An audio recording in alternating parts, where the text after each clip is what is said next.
On the lone highway. Left me for another.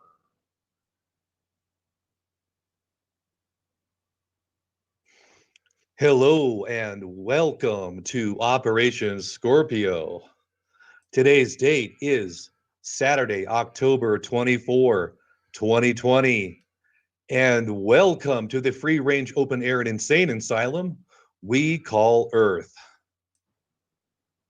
Well, guys, here we are on the big countdown until the election, right? Oh boy. Only 9 days and counting until the big event. Yeah. And it seems like we're going to kind of just be in a holding pattern, right? With the agenda and everything. I think things are just going to stay very, flat until this election comes. And then look out, guys. It's going to get real strange real quickly after this election, I think. Kind of round and round it goes. Where it stops, nobody knows. And, it's kind of hard to know how much credence to put in this election. It's hard to say about the election because no matter who wins, especially if Trump wins, this might be the last election that we see as we know it. We're going to hear, oh, the system is broken and we need comprehensive reforms. Remember that Obama was always saying that we need comprehensive reform on this and that and the other thing. And of course, that's just a code for a good old fashioned screwing, right? Yeah, that was kind of Obama's mantra for everything, wasn't it? Yeah, comprehensive reform. That's what we need because the system just isn't working anymore, guys. And we're going to hear a lot of calls about that real quickly, I think. Yeah. So one thing's for sure, though, we are living history right now. And, there's no question in my mind, this is the most important event that we're going to live through in our entire lives. And maybe our children's lives as well. And, this is also the biggest hoax ever perpetrated on humanity. And make no mistake about that. We are in the big one, the big kahuna of bullshit. I mean, there's just more deception and misdirection at every turn since the beginning of this emergency. And, I was looking over, last week it was reported that the CDC essentially admitted that they had not isolated the coronavirus. And if you look through, I kind of did a little research and started looking through the papers associated with that statement and what specifically was said. And one thing that's clear is that they admit that they've only found parts of this virus. Like they don't have the complete sequencing of it. What they did is they had pieces of it, then they put it into a computer, and the computer did the sequencing, which I guess is how they do it. But it was all done with incomplete material. So I don't see how you can say, well, we've isolated the virus. We know what it is. It's kind of like these computer models that they use with global warming. And then the other thing that was just astounding to me, absolutely astounding, is that the final results were achieved through consensus. So there was a panel of scientists, right? And they made the final decision about what the sequencing is. Right? So we have science through consensus now. It's science, right? No, it's not science because, even I know to be science, it has to be replicatable through independent sources. Independent sources. That means anyone can replicate the results that has some kind of a laboratory. But apparently that has not happened. Instead, it was decided by consensus, much like global warming. The science is settled. Leading scientists have said, right? Oh, okay, it's settled. Yeah, so anyway, the deception continues, right? And yeah, last week on my show, I made mention of a story about this kind of young kid, well, young man, 19-year-old, you know, young man. Seems like a kid to me now. Oh, back in my day. Yeah. Well, so this young kid, he was 19 years old, and the assistant for the maestro, building a guest house on my property, right? And so I had to tell this kid, look, you can't work here with a mask. There's no masks on this property. So if you want to work here all day, you're going to have to take your mask off. And he took off his mask, and the maestro knew it was all bullshit too. But here's the epilogue to the story, right? So the next day, the kid didn't show up to work, right? Didn't show up. So a couple more days goes by, and I asked the maestro, well, what happened? What happened to your assistant? And he said, well, he's going to work. He's working this other job where he can wear a mask while he works all day in the hot equatorial sun doing construction work. Okay, well, I guess we have to make our own choices, but just how much common sense does it take to think that that might not be a good idea for your overall health, right? Well, guess what? Yesterday morning, the maestro comes and said, that kid that you said couldn't work without a mask, well, he is home sick after working like 3 days at this other job site without a mask. I mean, with a mask, sorry, with a mask. So he worked 3 days in the hot sun with his mask on to protect himself. And now he's sick. He's at home sick and can't work. And he probably thinks he caught COVID virus. I don't know. I didn't ask that part. But here is sort of just, anecdotal proof that wearing a mask, especially if you're doing, hard labor, construction work's hard work, man. You do that all day with a mask, it's going to make you sick.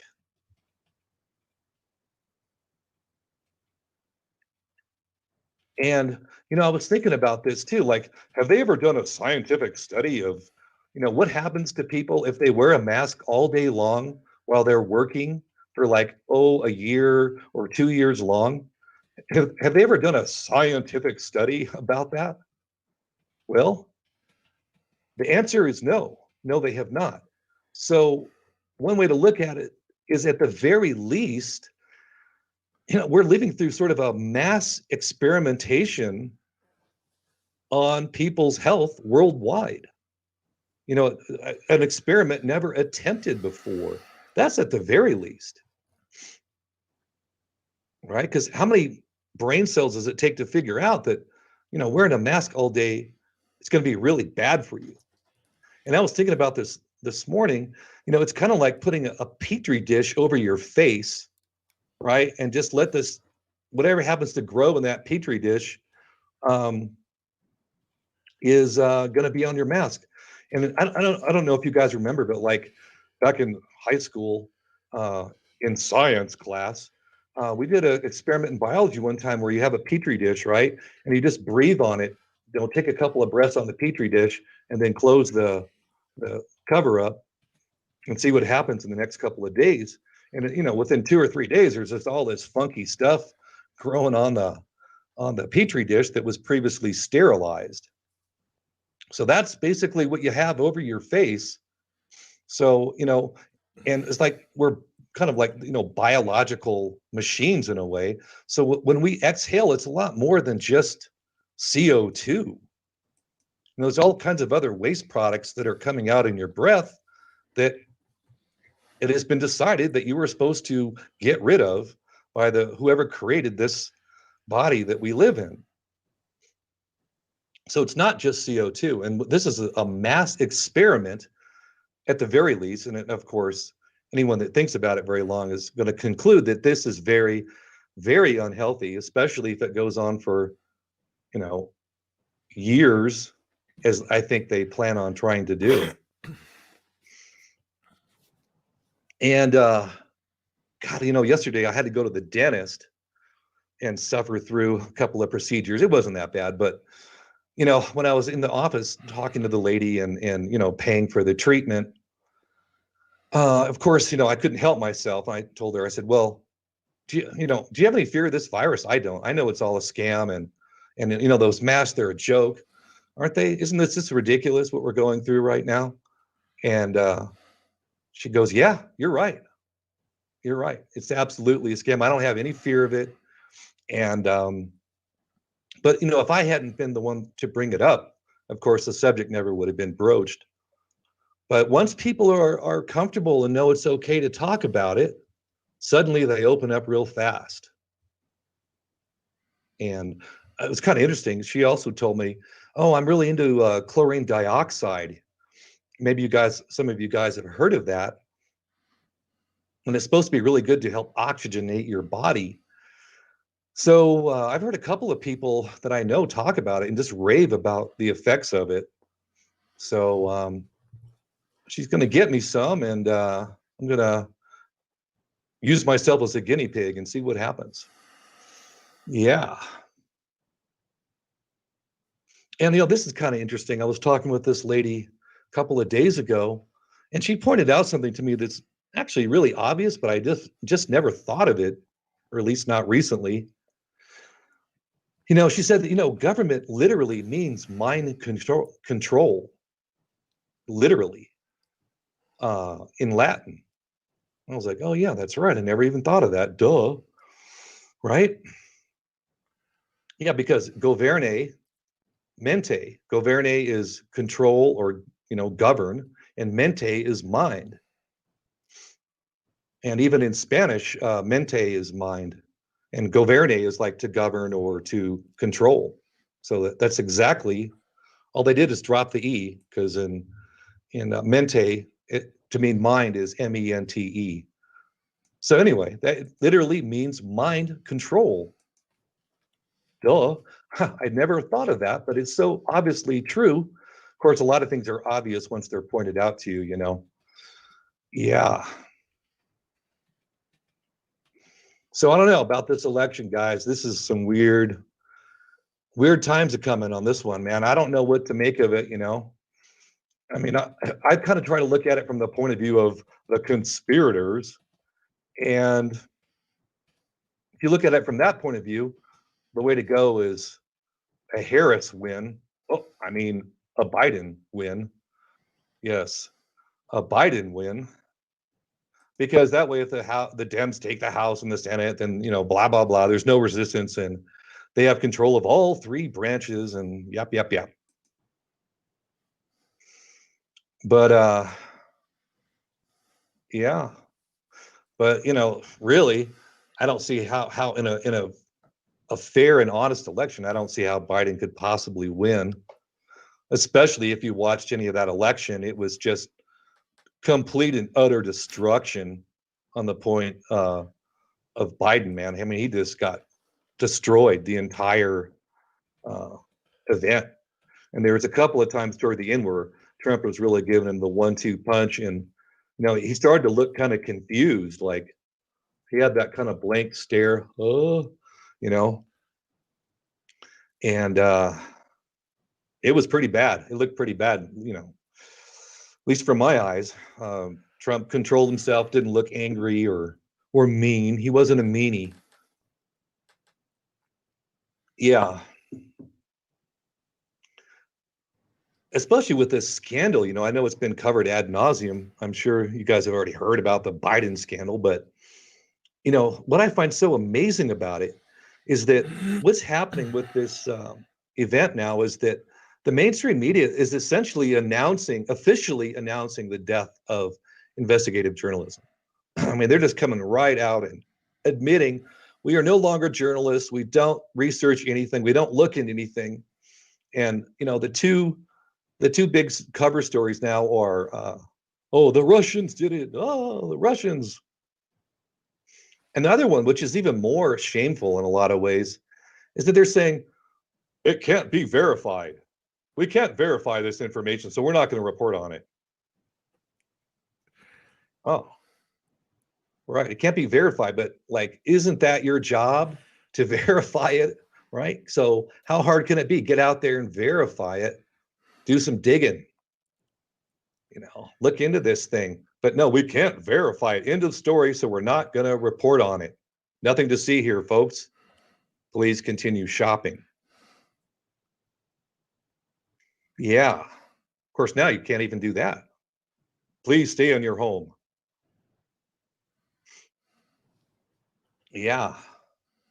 So they're just coming right out and saying it now, man. It's out in the open. And now the media and the government have this really cozy symbiotic relationship with the government. The media and the government are sleeping together, and they're rubbing each other's backs and washing each other's hands.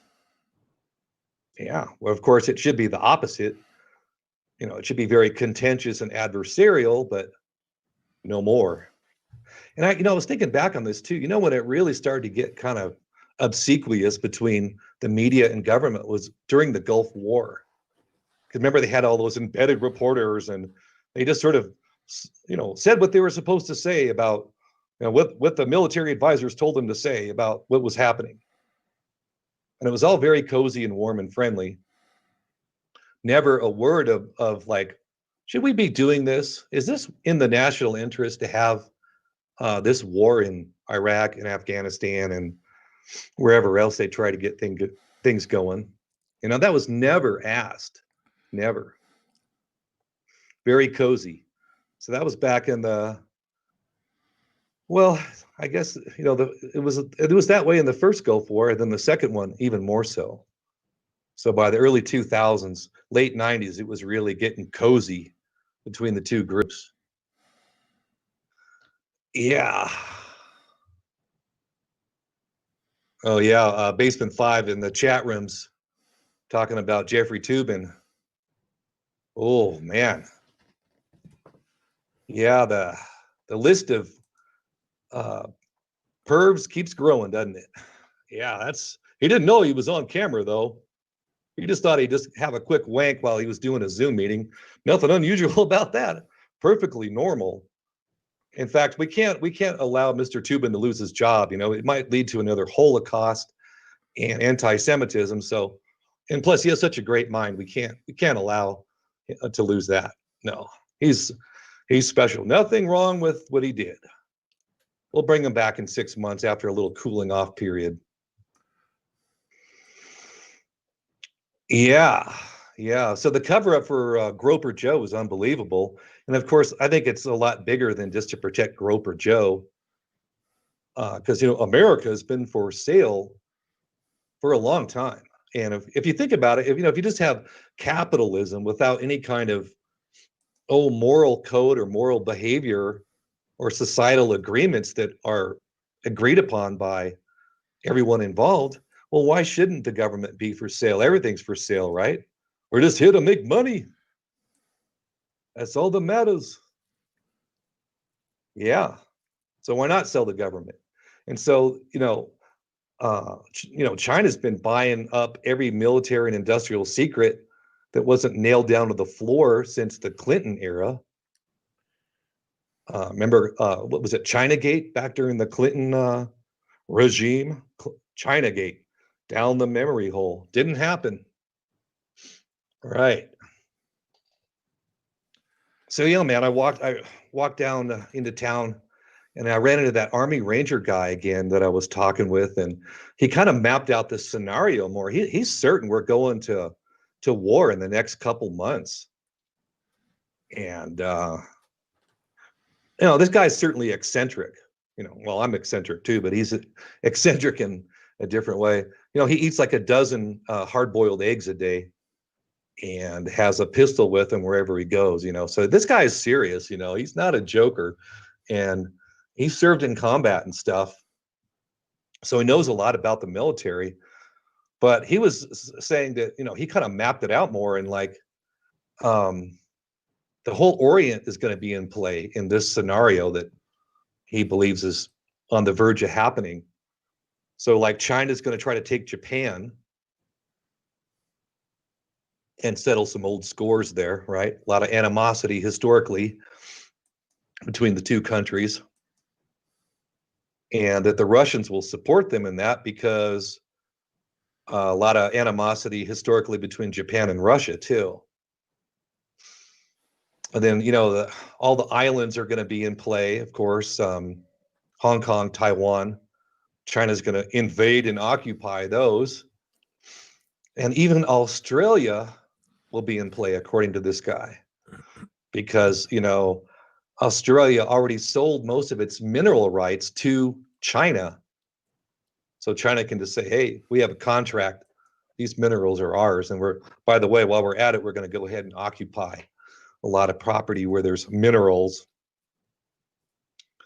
Yeah, who knows, man? He was pretty convincing. I mean, I don't know if he's right, but he was saying Iran, Russia is gonna side with China.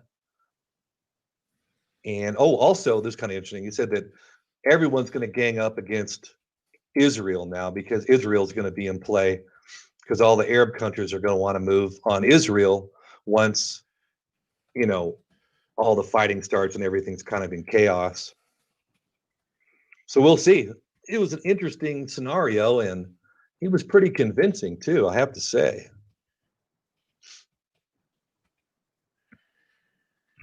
So yeah, I thought, the debate was good. Trump did really good, but one thing that, bothered me, he keeps talking about using the military to distribute vaccines. He said it again at the debate. And I'm just thinking to myself, well, why do we need the military to distribute vaccines? I mean, what we're talking about here is just a bunch of little vials, millions of little vials, which don't take up that much space, and millions of syringes.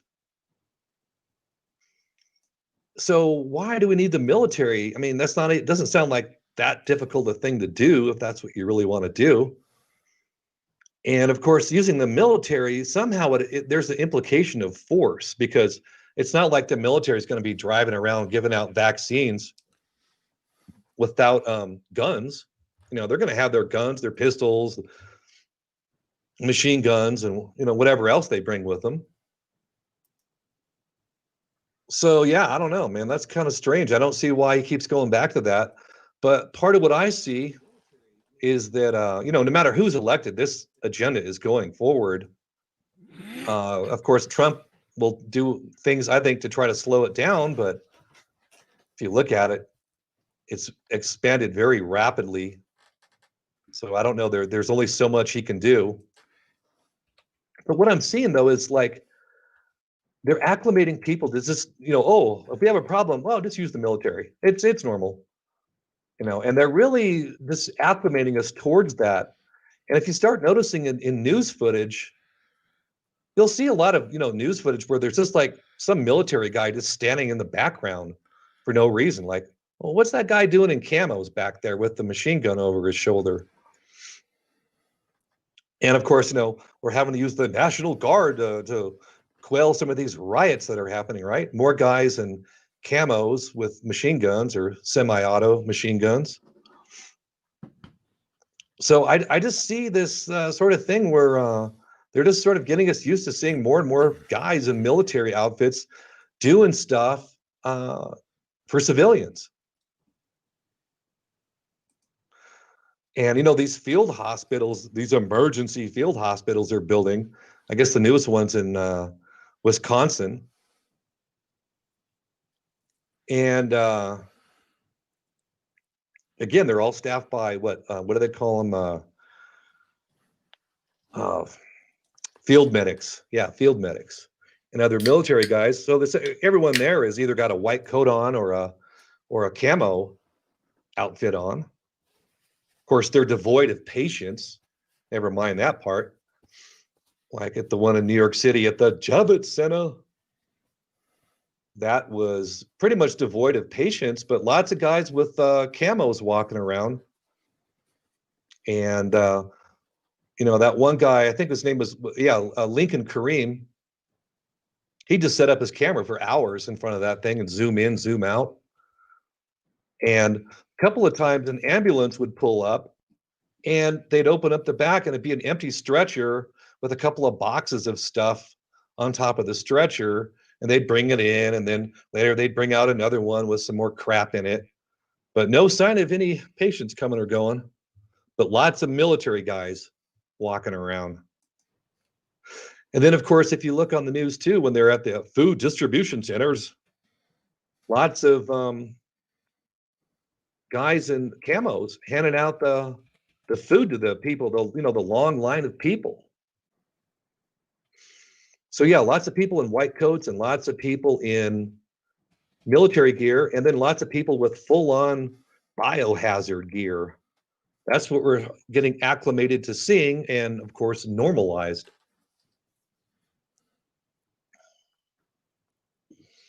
Yeah, so I think part of the reason they're doing that is, when the shit hits the fan, whenever they make the big move to switch to the new system, there's going to have to be military people stationed all over the place worldwide, right? I don't think there's any other options to pull this off. And that's why they're trying to delegitimize the police. Oh, the police suck, but hey, these guys with the blue helmets, they're really nice and they're here to help. But there's not enough UN troops to do the job. They have to use National Guard and other military forces, and they're going to have to do it worldwide. I don't think there's any other options, because it's going to be unpopular amongst a huge swath of the population what's coming. And we've crossed the Rubicon, and there's no turning back. These guys have got to keep pushing forward.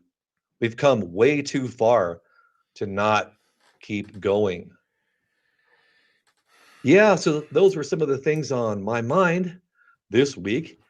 And that said, I'd like to bring on Giuseppe from the District of Criminals. Giuseppe, how are you, sir? Oh, it's been a long week, but I'm doing well. It's always awesome to join your show and see all you have quite a fascinating and dedicated following in the chat room. Basement 5, Fearin, Sinter, Pat Rabbit, Morpheus, Snippets, Troy Boy, Open Philosopher, Comet, Mer Bailey, Stardust Man. It goes on. And they're such bright people. It's really fascinating that there is an audience for this type of show, which is certainly not the obsequious mainstream fodder that is everywhere else. What a great and we have 33 chatters by coincidence right now too. Yeah, man, it's a great intro. Really, nailed it all. I mean, to me, it's always been the plan to get some type of physical World War III, because that is ultimately the Great Reset. They cannot possibly leave any morsels of the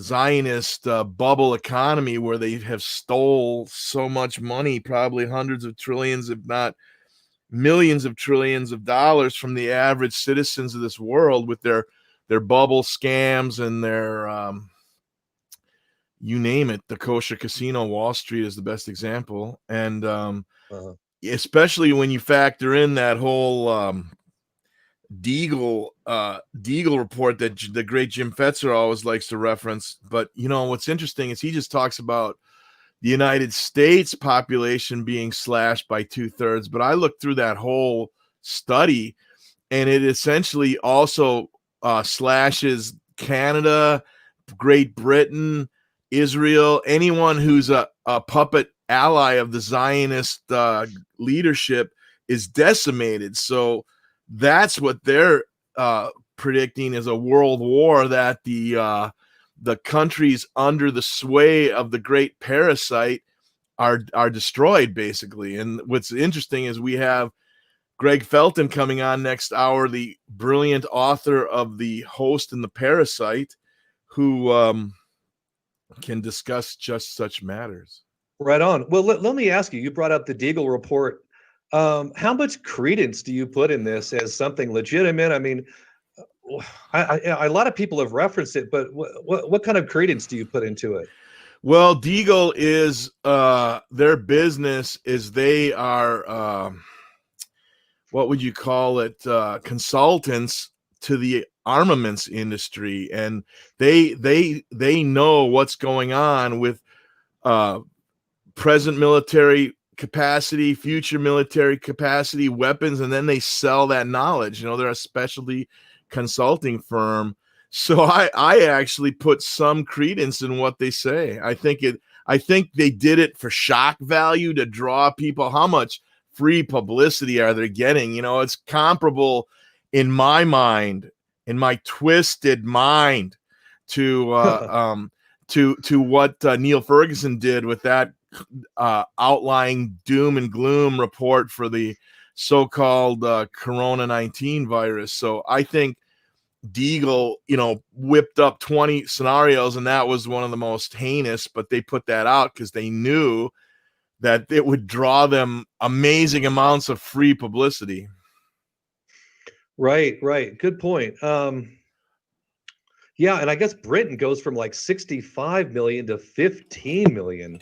Yeah, Israel I was like, whoa. drops. But Israel's wiped how out. would they accomplish it? I think there's only two ways this could happen. It'd either be through a nuclear war or some kind of for real, you know, depopulation event through, you know, some kind of bio warfare or some kind. I mean, I don't know what other scenarios could lead to that kind of death count.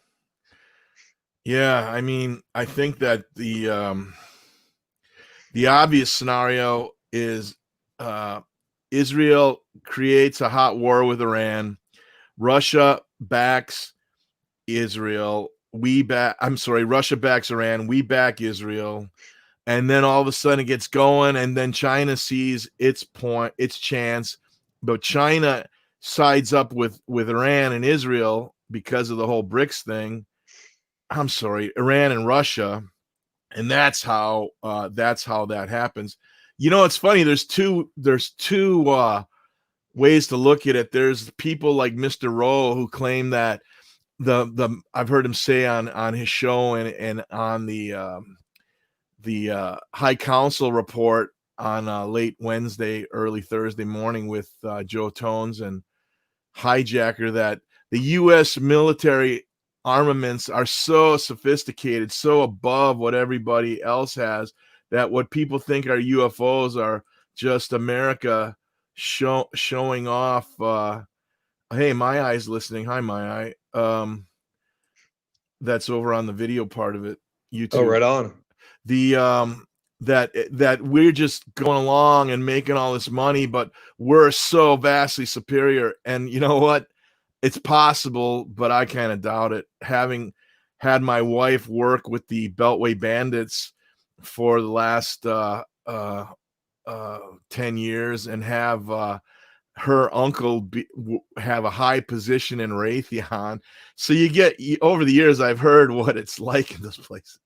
And I don't think we have such an amazing advantage. In fact, I tend to believe people who say Russia has done nothing but create just amazingly debilitating weapons that could wipe out the U.S. easily, and we've messed around with the flawed F-35. So I tend to lean on a gradient. I tend to lean more towards that scenario where if we ever got in a hot war, Russia could release a couple of things and wipe out 2/3 of our population. But you never know. I don't know. What do you think? Yeah, that's very interesting. Yeah, well, it's interesting. This guy, this Army Ranger guy I talked to, he says China is going to take Japan and settle some old scores, and but that and North Korea and South Korea getting into it is going to be what's going to trigger it, and that the whole Orient is going to be in play. But what do you think of a scenario like that? That's pretty out there, but he was convincing when he was talking to me, you know. Well, I would like to see that guy naked except for wearing a sidearm, peeling his hard-boiled eggs. That's what I'd like to see. Yeah, with a 3-day shadow too, And staring you in the eye and not blinking, and being able to flawlessly peel that egg and continue with an intense conversation. To me, that's this guy's a trip, man, because he eats 12 eggs a day, but he also he's always hiking, man. This guy does some serious hiking. Like we have some big mountains here, and he climbs up these mountains all the time, and brings a whole bunch of eggs with him. I mean, that's how he spends his days, So. Do the Ecuadorian, is he older guy or your age? Yeah, he's retired Army Ranger dude, man. Do the locals in Ecuador call him Tio Sulfur? Gringo Loco. Because he brings the sulfur storms if he's eating a half dozen boiled eggs. Yeah, I don't know about that. I've never gone on a hike with him. But I might someday. He's an interesting character, and I always like talking to ex-military guys because they have experiences that the average civilian doesn't see, and I like to pick their brain and see what they say. My eldest uncle was UDT, underwater demolition team in Korea, so he told me some far out stuff that kind of got me started on this path.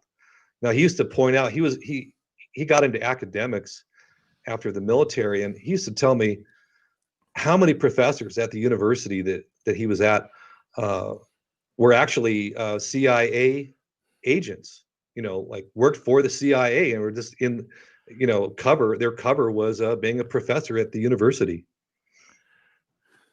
Yeah, there's so much of that, and the deep state is far more omnipresent than anybody. The spook side of that, the financial side, they have their private CIA and such, but the intelligence side that's tied more to the government, they are everywhere, man. People have no idea how bad it really is. They use this treaty from a decade or so ago, the Five Eye Treaty, to get around the CIA's ability to spy on Americans. How do they do that? Well, they just have the Australians and the British and the New Zealanders spy on us constantly, as we do for Britons and Australians to get around their laws. It's so insane, and it's so. My wife worked on a project, and she's got clearance way above top secret. Can't tell me anything.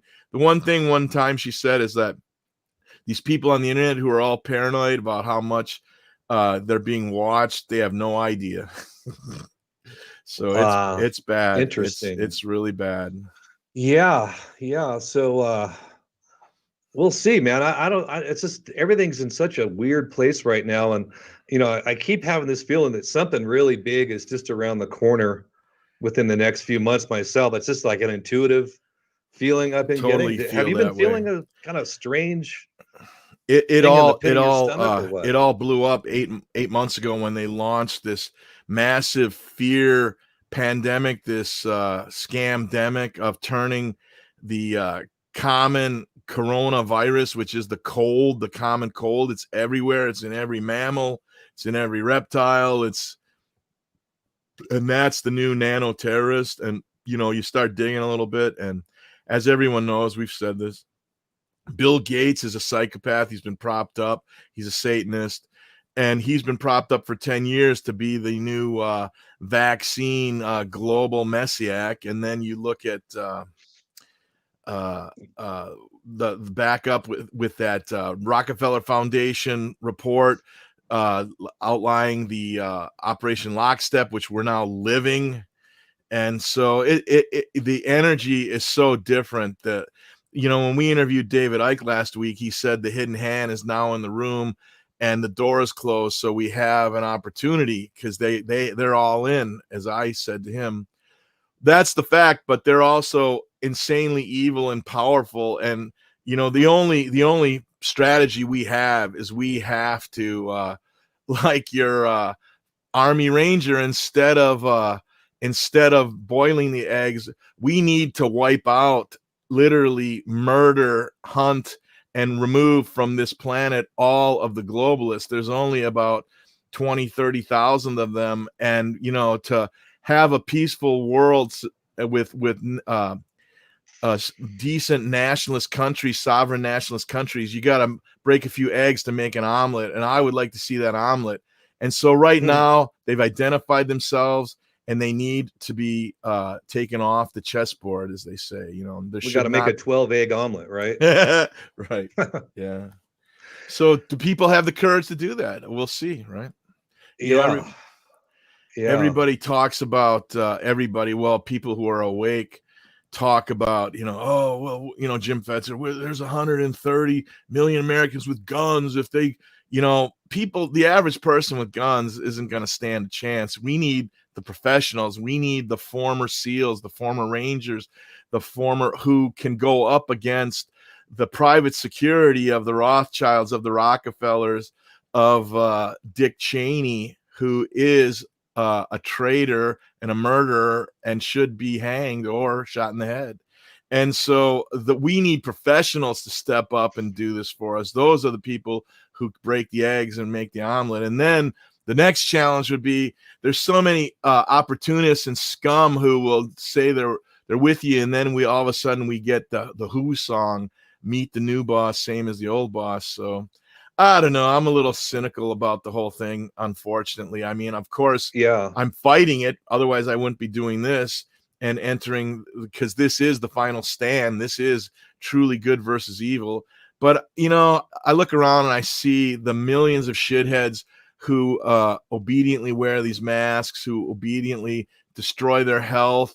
And now this so-called second wave is nothing more than people making themselves sick for the last 6 months, wearing those ridiculous masks, those garbage masks that aren't science at all, but they're the science of slave training. That's what it is, the science of slave training. And so now these weak-minded... That's well said. Well said. Yeah.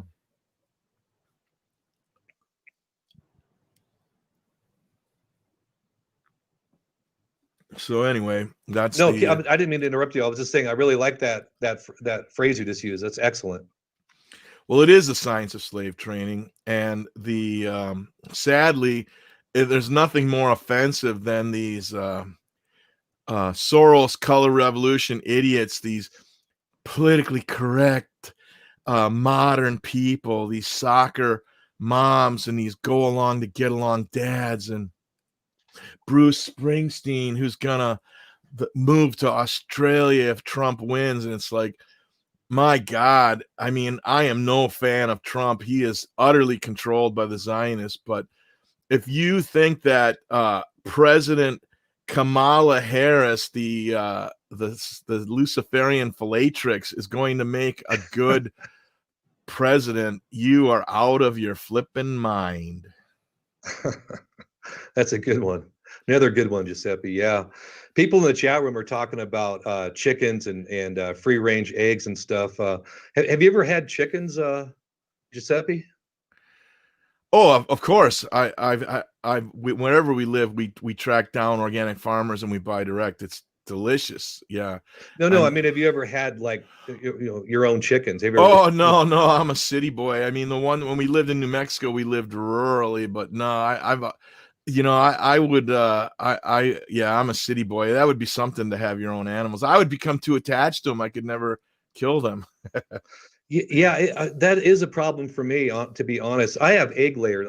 My chickens are for eggs, not for meat. But it comes a point you're supposed to, take them out. But what's interesting is that chickens are a lot more intelligent than people think. Right? They all scientists always say, oh, they have a little tiny brain the size of a pea or something like that. But they're very smart in their own way, and they do have their own culture too. They have a pecking order, as they say, and they certain chickens like to hang out with each other, and other ones kind of group up.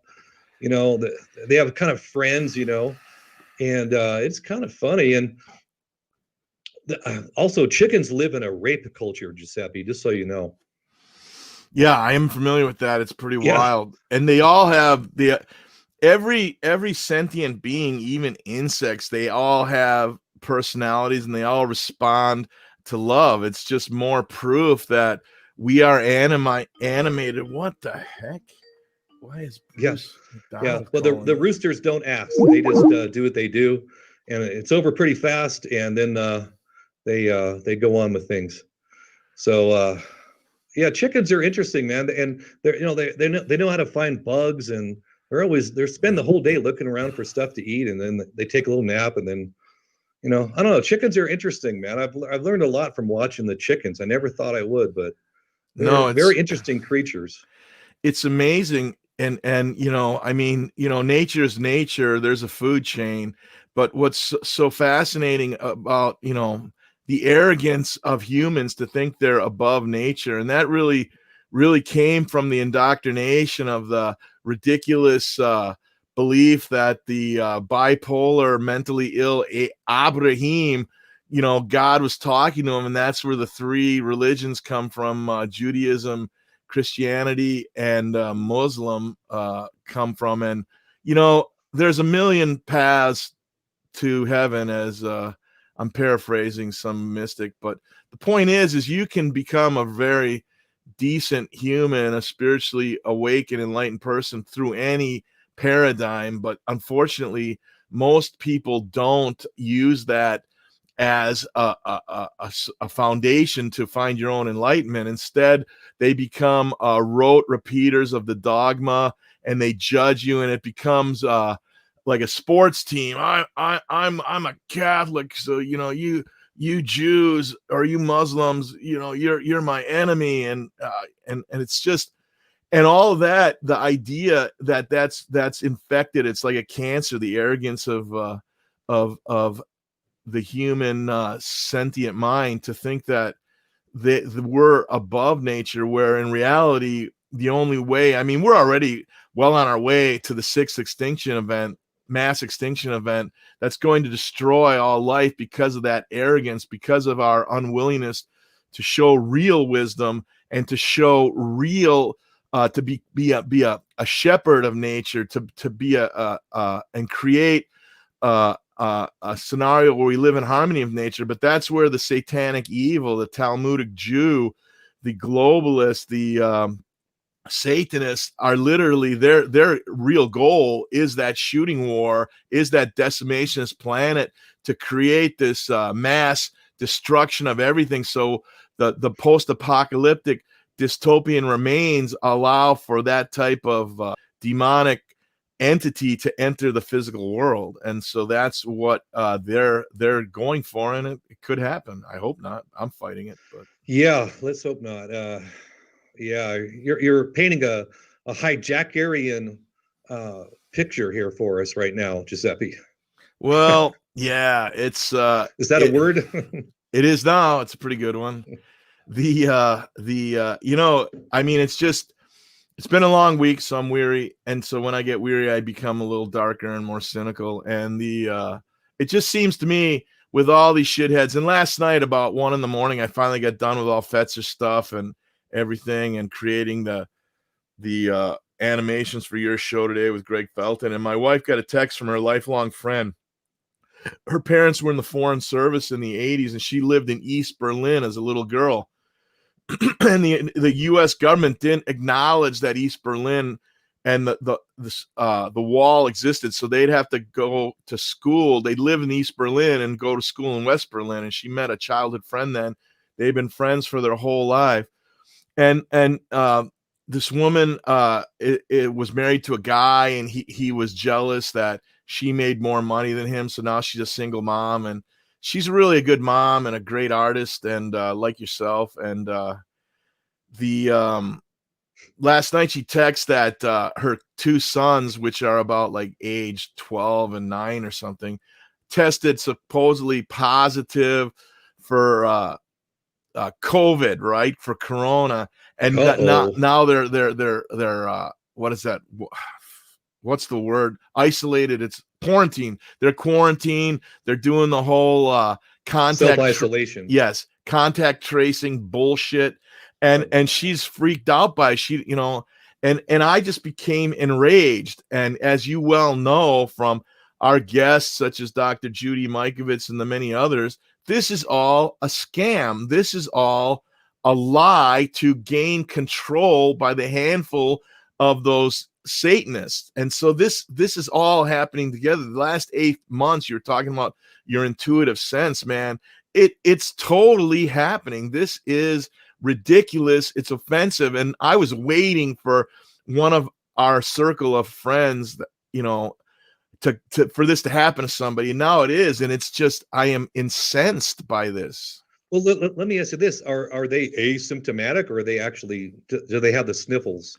Yeah, they're asymptomatic. They're, you know, it's like you wear these masks all year. They're really good athletes. They play soccer and hockey and all this stuff up there. They're in the Boston area, and the weather's changing. And for 6,000 years, Oriental medicine has known, natural medicine has known that when the seasons change, people get sick. It's just how the body reacts. It wears on the immune function, especially if you go from hot and humid to cool and dry. And so that's all this is, you know. Yeah, it's so insane. It's so absolutely evil.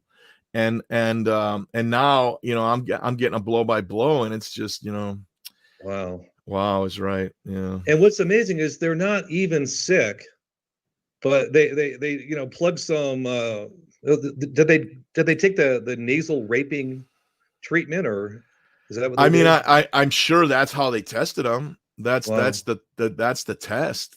I mean, right, but the reality is there's nothing wrong with them. They could just go on living their lives, but no, now they have to stay in their house for 2 weeks. And where did they live nearby you, or this is in Virginia? No, this is up in Boston. We're outside the District of Criminals. They're up in the Boston area. And yeah, of course, they all get nasal rape to go to school. That's the new normal for those poor young. Can you imagine? This is what it's doing to their psyche. These young, impressionable kids, 9, 10, 5, 12, and all of a sudden they're living this wartime bullshit where they're essentially prisoners of COVID war. And, you know, wear a mask. We're going to nasal rape you. We're going to make you sit over there. Don't have fun. Don't take that mask off. It's like we're living the Pink Floyd album, The Wall. It's crazy. That's a good analogy. You know, the other day I went to one of the parks here that's, you know, has all the, you know, little equipment for the kids to play on, right? So I just peeked in there and looked at what was going on.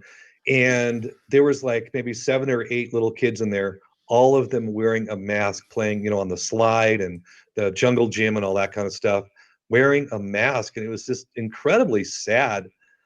And it's hard, you're right, it's hard to fathom the kind of damage, the mental damage, the mental slave training that's going on with these kids with wearing a mask. And they intend to keep this going for at least another year with the masking, and that'll start to normalize it. You know, with enough time, any weird behavior can become normalized if enough people do it.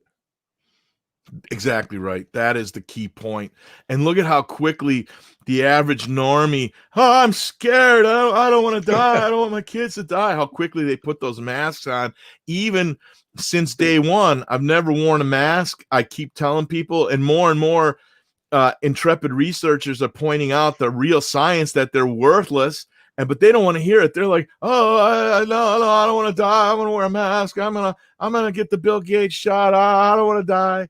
It's so cowardly, so weak-willed, so weak-minded, such a lack of having a spine. It makes me sick. Yeah, I hear you, man. And also I agree, you know, you sort of vacillate in how you know, optimistic you are about things. You know, some days it's easy to go pretty dark because you just see all these bad signs, like, you know, hearing about them putting up plexiglass windows everywhere at grocery stores and building these igloos, or, you know, plastic bubbles for people to eat their dinner in at a restaurant. You know, I mean, it's just disturbing. And it's like, why are people putting up with this? You're going to flush our entire lives down the toilet because you're afraid? Is that what's really going to happen? It's amazing. Exactly, man. My eye has put up some great stuff. I just put up this one when I was ranting, where I said there's a million paths to heaven. He quoted Rumi. I love Rumi, and I read his quotes all the time. In every religion there is love, yet love have no religion. That's exactly it. The divine love. Man. Yeah, that's really good. Great comment. And then this one, he's the art of medicine consists in amusing the patient while nature cures the disease. Voltaire. Yep. Wow, that's heavy. Yeah, man. He whatever drugs he's taking, keep taking them, my eye. Yeah, that's really good, man. He's clearly a wise man. That's cool. Right on, man. Well, we've only got just a little bit before the top of the hour, and so we're going to bring on Greg Felton here in just a few minutes. What are your thoughts on that right now? Well, here we go. I'll save it till after. Well, okay. All righty. Good deal. We will be right back, guys. Stay tuned for Greg Felton.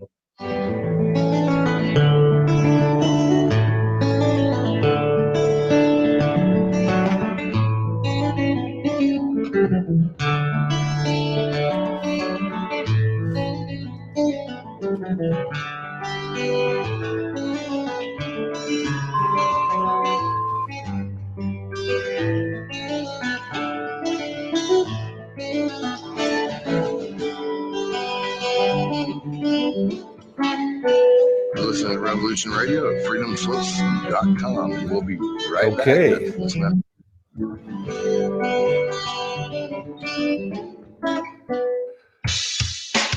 Okay, I'll bring Greg in. Wait, what happened to him? Where'd he go?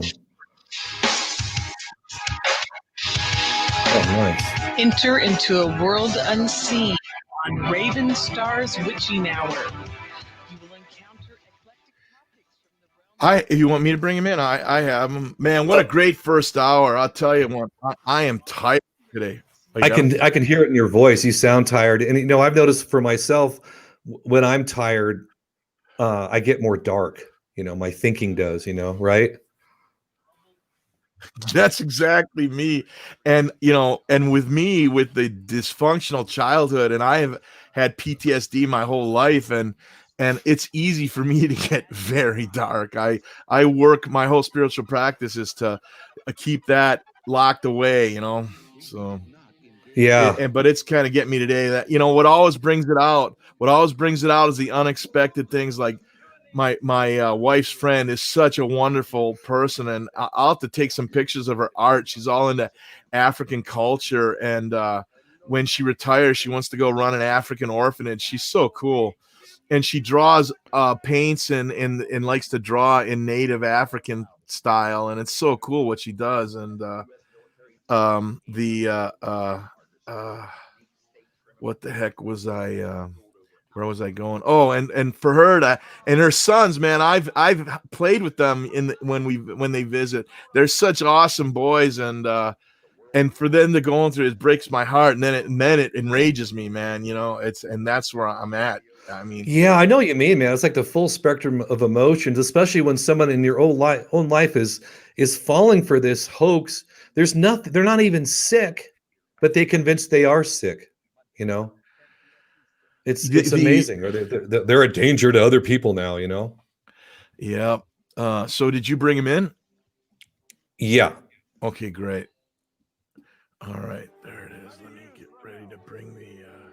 Yeah, this guy's a cool guy. Wait, not on the call. It says. Let me try him again. I don't think he picked up. Oh, try again then. Unavailable. Maybe you can send him a message. Here, let me try. I'll try him. Add to call.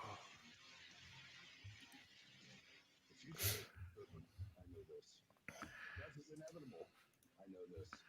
But one thing is certain, as free men, it is our right to live unencumbered and in peace. And those times are quickly drawing to an end. And in these times, peace is certainly an illusion. And as the chains grow tighter, our ability to slip those chains increase incrementally with every passing moment. Inaction is no longer an option. It's time to raise our voices. Unavailable. Of thunder. I just texted. I just Skype messaged him. Let me try. This is Nighthawk, and I say, for myself, no more. Revolution He Radio. sent me a message, and then I said, "Hey, looking forward to our conversation." Staying And away. that was it. Okay, well, here we go. The opinions expressed on this radio station, its programs, and its website by the hosts, guests, and call-in listeners or chatters are solely the opinions of the original source who expressed them. They do not necessarily represent the opinions of Revolution Radio and FreedomSlips.com, its staff, or affiliates. You're listening to Revolution Radio, FreedomSlips.com, 100% listener-supported radio, and now we return you to your host.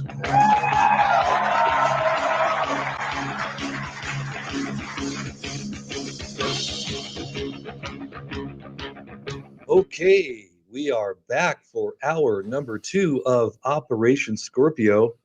I am here with Giuseppe.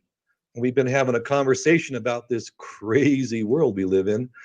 Giuseppe, were you able to reach our guest? I believe Greg Felton. Oh, it just said unavailable. I just messaged him via Skype to say that we're trying to call you. Please answer. So let's keep trying. Okay. And go ahead, and I'll keep trying to add him. Sure. Then. Yeah. Well, I don't know, man. This is all. We really are in uncharted territory right now with this world, and and I can totally see what you're saying about your friend. Just seeing them go through this and buying into the propaganda and the fear, and actually shutting their lives down, and giving legitimacy to this situation now with the COVID crisis.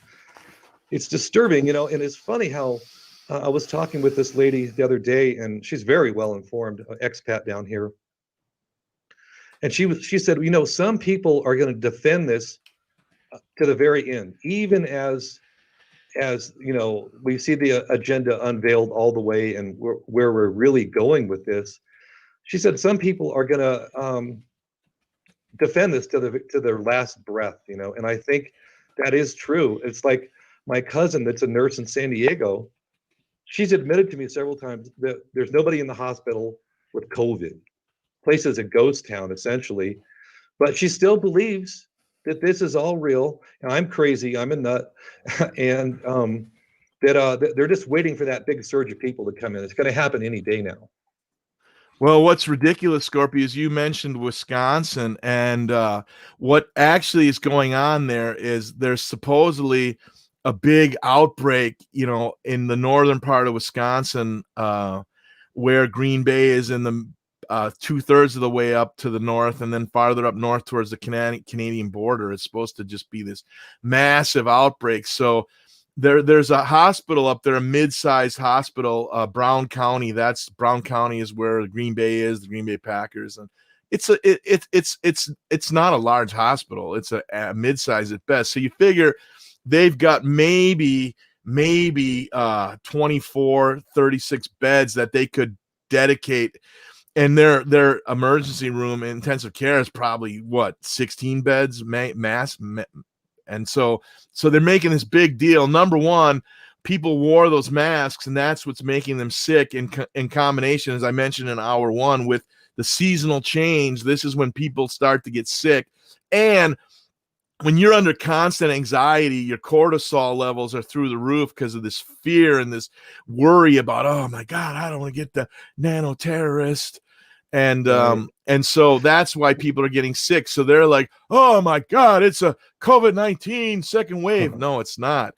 And so what they have is, flu, pneumonia, comorbidities, people who already were pretty ill with heart failure or chronic obstructive pulmonary disease. They got a cold now, and it's bad. And so that hospital's full.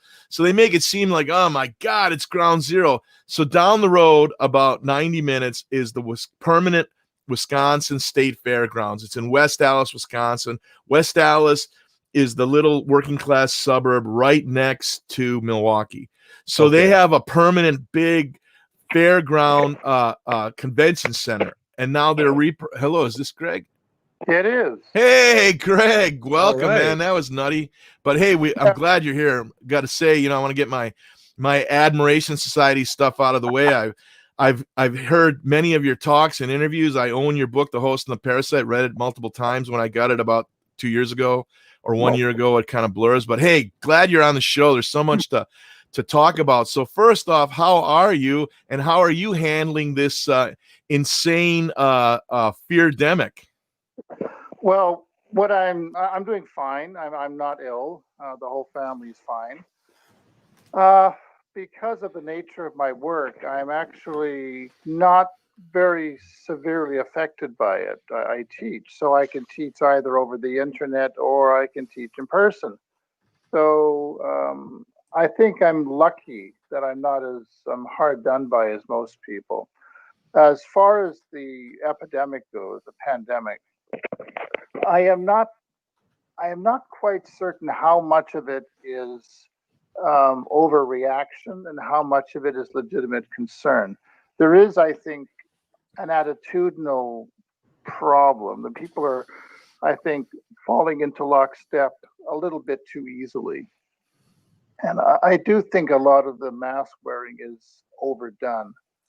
But I'm not an epidemiologist, so I'm not really in a position to argue. Although I am writing a book on the coronavirus, and I should have it finished by next month. It looks at the man-made nature of it. Interesting. And whether or not it is a bioweapon. I can state for a certainty that this is not a natural virus. Right. Yeah. Well, Greg, this is Dave Scorpio. Really good to have you on the show. Maybe you could say a little bit more about this book you're working on. Is there any other things you want to share about it? Well, it's the virus itself can be seen to be the result of something called gain-of-function research, which is a rather fancy way of saying you're going to juice a natural virus to make it even more infectious, Right. even more lethal, and even more transmissible to humans. And that does sound like a rather perverted thing to want to do. And that's basically my position on it. However, the standard defense is that, well, if we make these ever so contagious and virulent, we can find a vaccine for it. So just in case this really happens, we'll be prepared. Which sounds just a bit like giving a squad of pyromaniacs a bunch of flamethrowers and torches and so burn it. Yeah. Just so you can train the fire department in case it really happens. So it doesn't sound very reasonable. And so I've actually done, I don't want to get too much into the nuts and bolts of it because it gets a little bit specific when you get into talking about genetics and the spike proteins on the virus and how that affects the cells. But I can tell from from studying the structure of the virus that it is absolutely not natural. Well, I really look forward to reading this book because one of the things that became obvious in The Host and the Parasite reading is that your skill set of being a teacher, being an extremely bright man, but also a meticulous, disciplined researcher is that you're digging into the nuts and bolts in a trained way that most people do not have the ability to do. So I really look forward to reading this book when it comes out. And to validate your point, are you aware of how Dr. Luc Montagnier, the man who was awarded the Nobel Prize because he discovered the RNA snippet of the human immunovirus HIV, and he went on the record several months ago as saying that this is absolutely man-made, altered, and if anybody can prove him wrong, he'll give back his Nobel Prize. And so, yeah, something's going on. And add to the other thing that I'd like to get your thoughts on was the brilliant metaphor of the pyromaniacs. And because of the 1986 Act here in America, they're indemnified. If they burn everything down, they can't be sued. It's insane. We've created this artificial environment where essentially criminal activities can be obscenely rewarded with profit. Yeah, that's the problem with laws. I mean, laws are only as good as the people who make them. And yeah, I really feel so sorry for Americans because, nominally they live in a democracy in some sort of republican state, but really they live in an autocracy. It's almost like a police state. And Americans, they have the illusion that, hey, this is the country from 1787 when James Madison helped put together the Constitution, yada, yada, yada. Well, it isn't really. It's actually mutated like a virus. I mean, the United States took into the healthy body politic of America the Zioni virus from Israel. Yeah. And essentially that mutated the genetic structure of America. My God, that's a wonderful metaphor. That's really good. Yeah, yeah. And so this is why Americans, they look at the superficial reality of the world of appearances, and it doesn't correspond to the reality. So a lot of people are are still deluded by the illusion of democracy, by having elections, by having a Senate and a Congress and a Supreme Court and an indirectly elected president. But really, the people who run the show are the people who have the money and the power to take control of the political apparatus and make it serve their purposes. This is not a unique to the 20th century, even the early 21st century, but it's become so much more obvious that it's becoming almost impossible to take seriously the notion that Americans have any say in what goes on in their own country. And it's really quite lamentable. And by the way, about Luc Montagnier, yes, I have read him, and I've read many other people. And I've got some wonderful bits about the censorship of the mainstream press toward the artificial nature of the virus. But that's something that's going to come out probably next month, or maybe just before Christmas. Oh boy, good timing. Yeah. Well, it's interesting what you're saying about, this just an illusion of democracy. There's no question about that. And, one thing, we're seeing an agenda that's being unveiled and enacted over rapidly over the last 30 years. And I always go back to the NAFTA treaty that, George H.W. Bush was working on. And then as soon as Clinton gets elected, the first thing he does is finish up NAFTA and get it passed. And, that was his primary goal. So it was a real bipartisan effort to enact this globalist, policy that really destroyed and wiped out so many working class jobs in the United States. Well, the thing with the NAFTA treaty, we had the same problem up here in Canada. And I think a lot of our problems go back to the election of Ronald Reagan, who was the first, I would say at the time, the least qualified man to be in the White House. See, he was put into the White House by the Christian right. I mean, Jerry Falwell, remember him? Mm-hmm. Oh, sure. Oh, yeah, his son now has got himself in a serious problem. Yeah.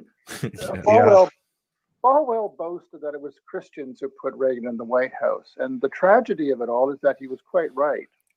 It was the Christians. And when Ronald Reagan came in, as I say in my book, he came into the White House with a sense of Christian rectitude, but not much else.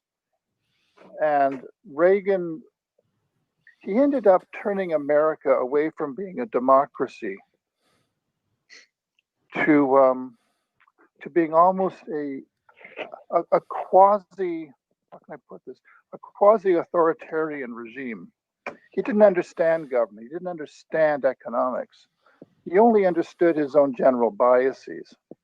So this is why we ended up having things ultimately like NAFTA, which was called the Free Trade Agreement, the FTA, when it was first concocted. And we had a prime minister up here who was basically cut from the same right-wing cloth as Reagan. His name was Brian Mulroney. I remember Brian. Yeah, and he was, I guess you could say conservative, but the word conservative doesn't have the same meaning as it did when it applied to people like John Quincy Adams, or up here, John Diefenbaker or Arthur Meehan. So it didn't have the same effect.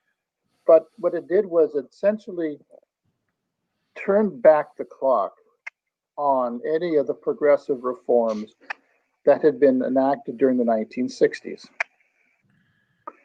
And if you want to know a little bit of interesting history, in the early 1970s, there's a man named Lewis Powell. He would become a Supreme Court justice. He would be appointed by Nixon. And Powell was the former chief lawyer for Imperial Tobacco, that wonderful company. And he saw what was happening in the United States, and that the Kennedy-Johnson Great Society movement was gaining such traction and was being so effective. He warned certain big corporations that unless they got their act together, they would never have the influence they used to have. So beginning around 1973, throughout the 70s, the right wing, the corporatocracy of America staged a counter-revolution to all intents and purposes. And it mounted an attack on populist and democratic thought and institutions. This is where we have the Heritage Foundation, the first think tank, the first of the right-wing groups that would end up controlling public policy and influencing both Democrats and Republicans to the point where there's no difference. Man, that's an excellent point. The Powell Memorandum is so pivotal, and hardly anyone knows it exists. Thank you for bringing that up. Well, I was glad to do it, because I found this actually quite by accident during my research. You find things you don't expect to find. And this is one of the gems that I came up with, because that explains an awful lot about how corporations ended up dominating to a much larger degree than they ever had the political structure of the United States. And they ended up becoming the norm. I mean, they essentially sort of normalized America. America became generally a support mechanism for corporate profit. And if you look at the Democratic Party, and I use that term loosely, it's pretty much sort of like a watered down Republican Party. Right. Two sides of the same autocratic coin. And yeah. You could say vice versa too. It is. I mean, if you look at what happened in the 2016 election, I mean, you didn't really have an election between Hillary Clinton and Donald Trump.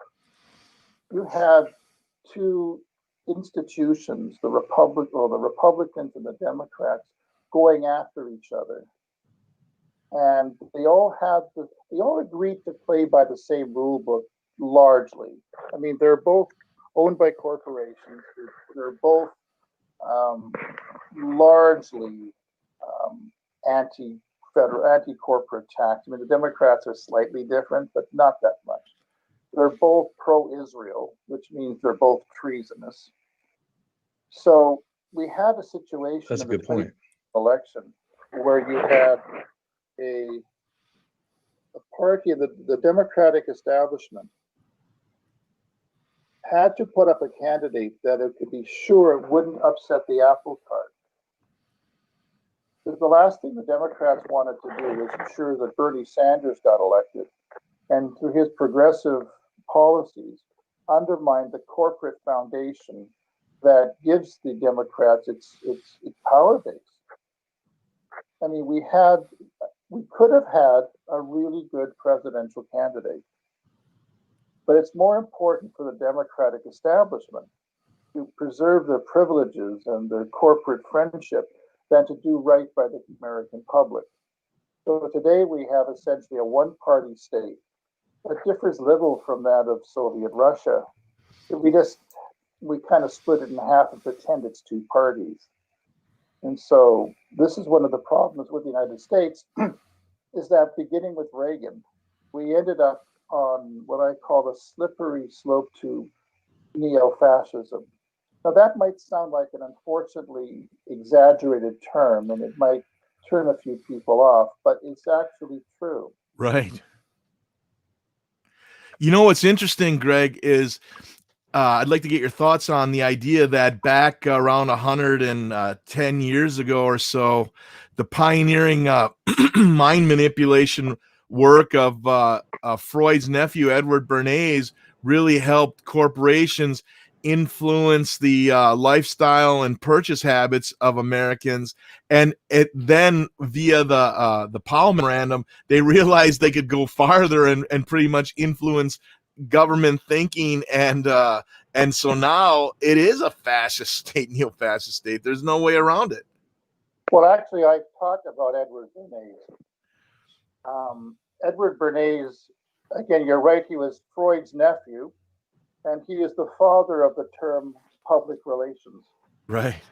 He was the guy who realized that you could sell anything if you did it the right way.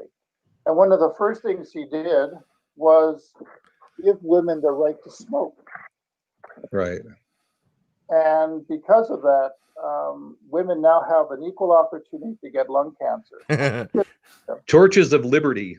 Torches of liberty. Well done. We're talking to a very educated American. This is really good. Yes, it's torches of liberty, and that caught on, and that's how Bernays used public relations stunts and other devices to manipulate people, and he was unapologetic about it.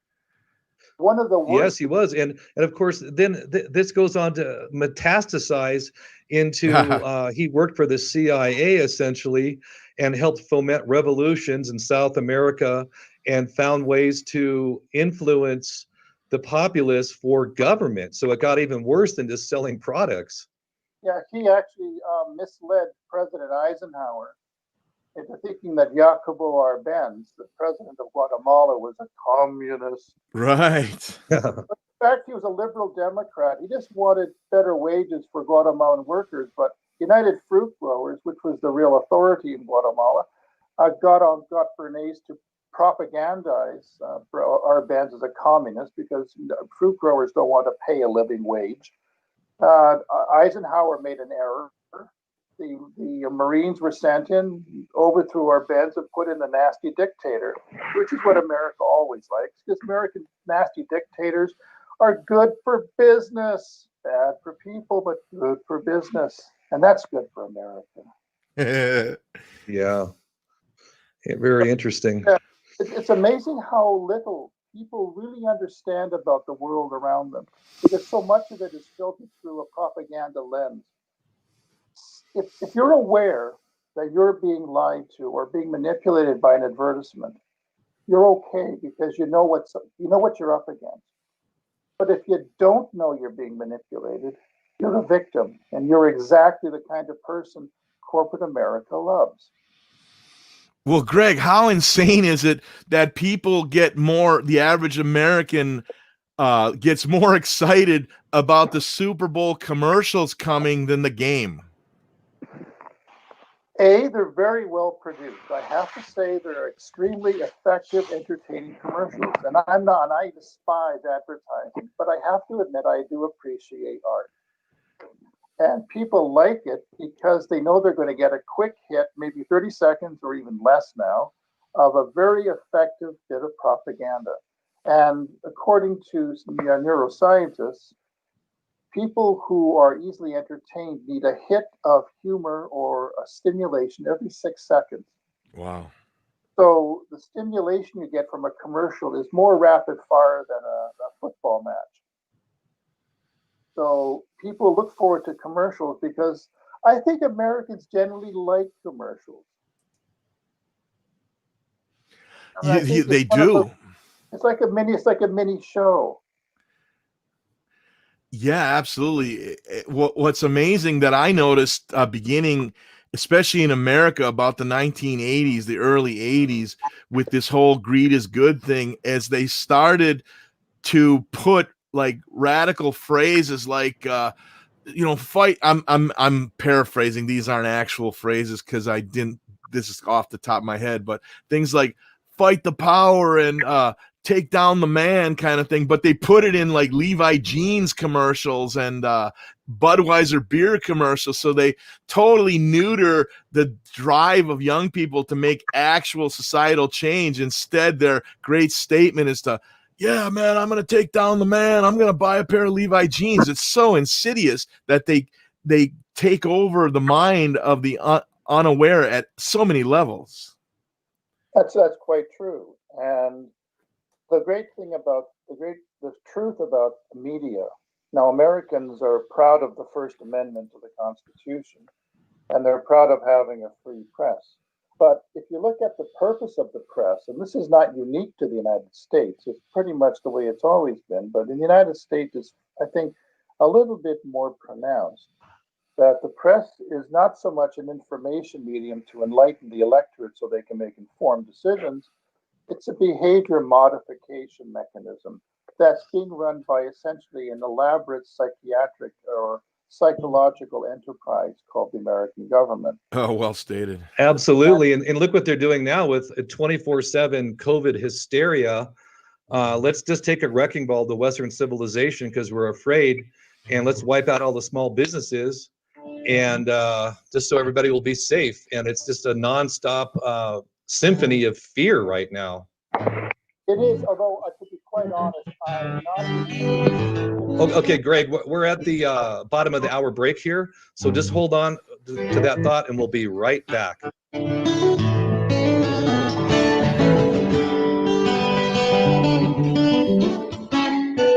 Listen to Revolution Radio at freedomslips.com, and we'll be right back after this message.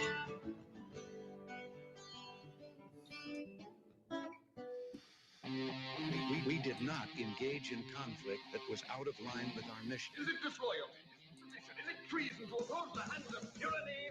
Never. I will never send troops anywhere. Greg is a sharp Scorpio left. Greg is a sharp guy. So that's the first half hour. We got 90 more minutes with Greg. Thank you for tuning in. Thank you, My Eye. MGT 23 Steve is here. Great to see you. Heath Tolson, My Eye, some brilliant comments. Keep them coming. And thanks everybody for joining us on YouTube or Facebook or Twitter. That's the Rising Tide Media, our new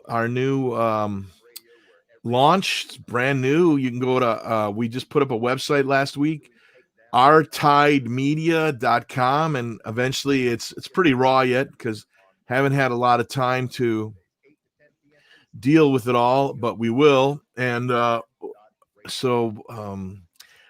ourtidemedia.com, not controlled by Google in any way, so you can always find our shows there, and of course at revolution.radio or freedomslips.com. So great, and thank you again for tuning in, and we'll be back with Greg here in a moment or two. Live Friday 6 to 8 p.m. Eastern Time on Revolution Radio Studio A. The perfect triangle is equilateral, three sides of the same length. Scorpio. Bipolar world, three perfect sides reveal many truths. All right. Yeah, he's a really bright guy. It's a cool conversation. Murr's flaming him in the chat box. Murr's intense. Oh, yeah. Well, Murr's pretty well informed. She is pretty sharp.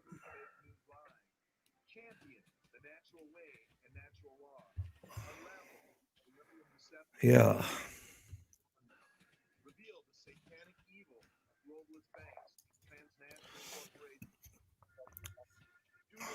I got to check out this show that they got on the air right now, man. Been hearing good things about it.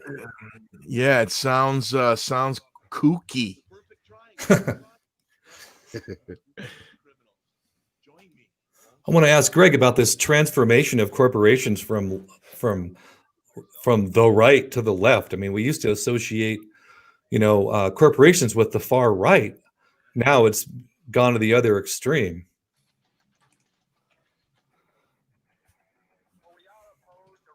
Yeah, no, yeah, it's just like the Sovietization of education. It's like everything. The globalists flip everything. It's the ultimate mind rape. Yeah. I want to say hey to MGT23 Steve. Glad you're doing better, man. Good to have you here, man. Right on. Yeah, must have had some health issue, huh? Well, this is a guy I knew years ago from the Information Underground, Ogner's old message board from 10 years ago. And this guy he knew the whole Zionist thing. Really well-informed guy. He knows the whole scoop. We're going to have him on the show sometime. Oh, yeah, that'd be great. Cheers to you, MG23 Steve. Glad you're feeling better, man.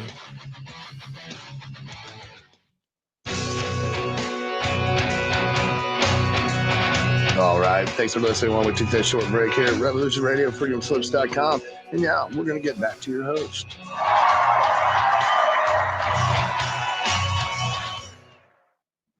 Okay, we are back. We're midway through the show already. It's whipping by. Greg, why don't you go ahead and finish up with your thoughts that you were sharing before the bottom of the hour break? Yeah, as far as the lockdown, the economic lockdown, I've been reading both sides of the issue, and it is a little bit bizarre.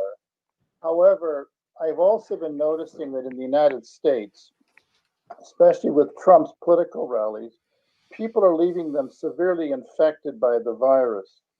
So I have to think that too many people in a closed space is not a good thing. And that's well, wait, where are you getting that from?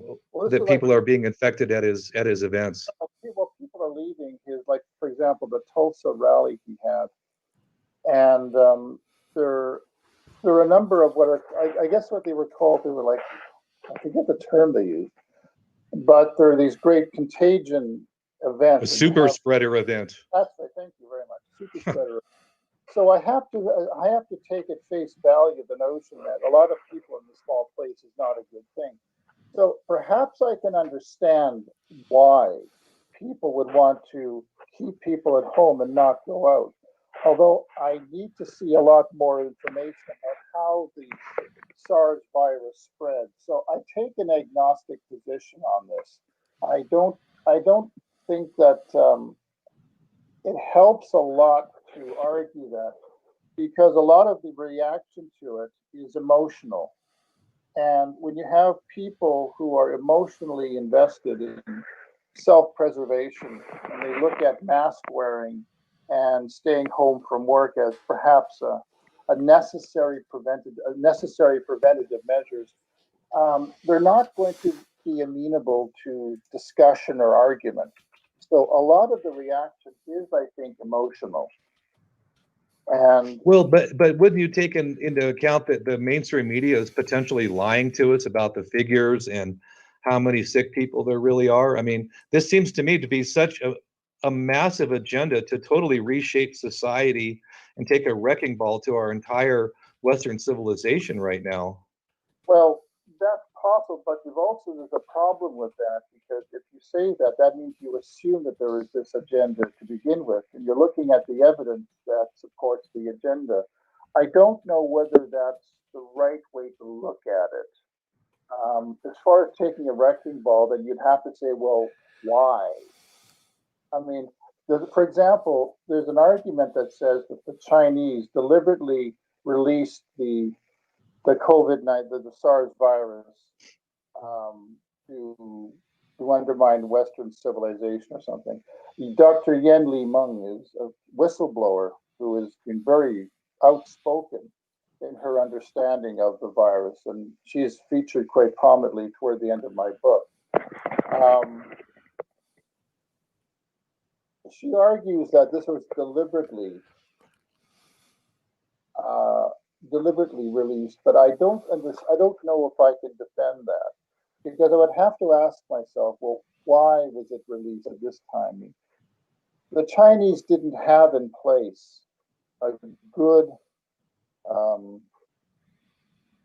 propaganda campaign to defend it. I mean, they had some ways to explain the virus. They said, well, it came from this market, the Hainan market, not far from the Wuhan, the Wuhan laboratory, the Wuhan lab. There's a secondary lab, a satellite lab, not far from the market.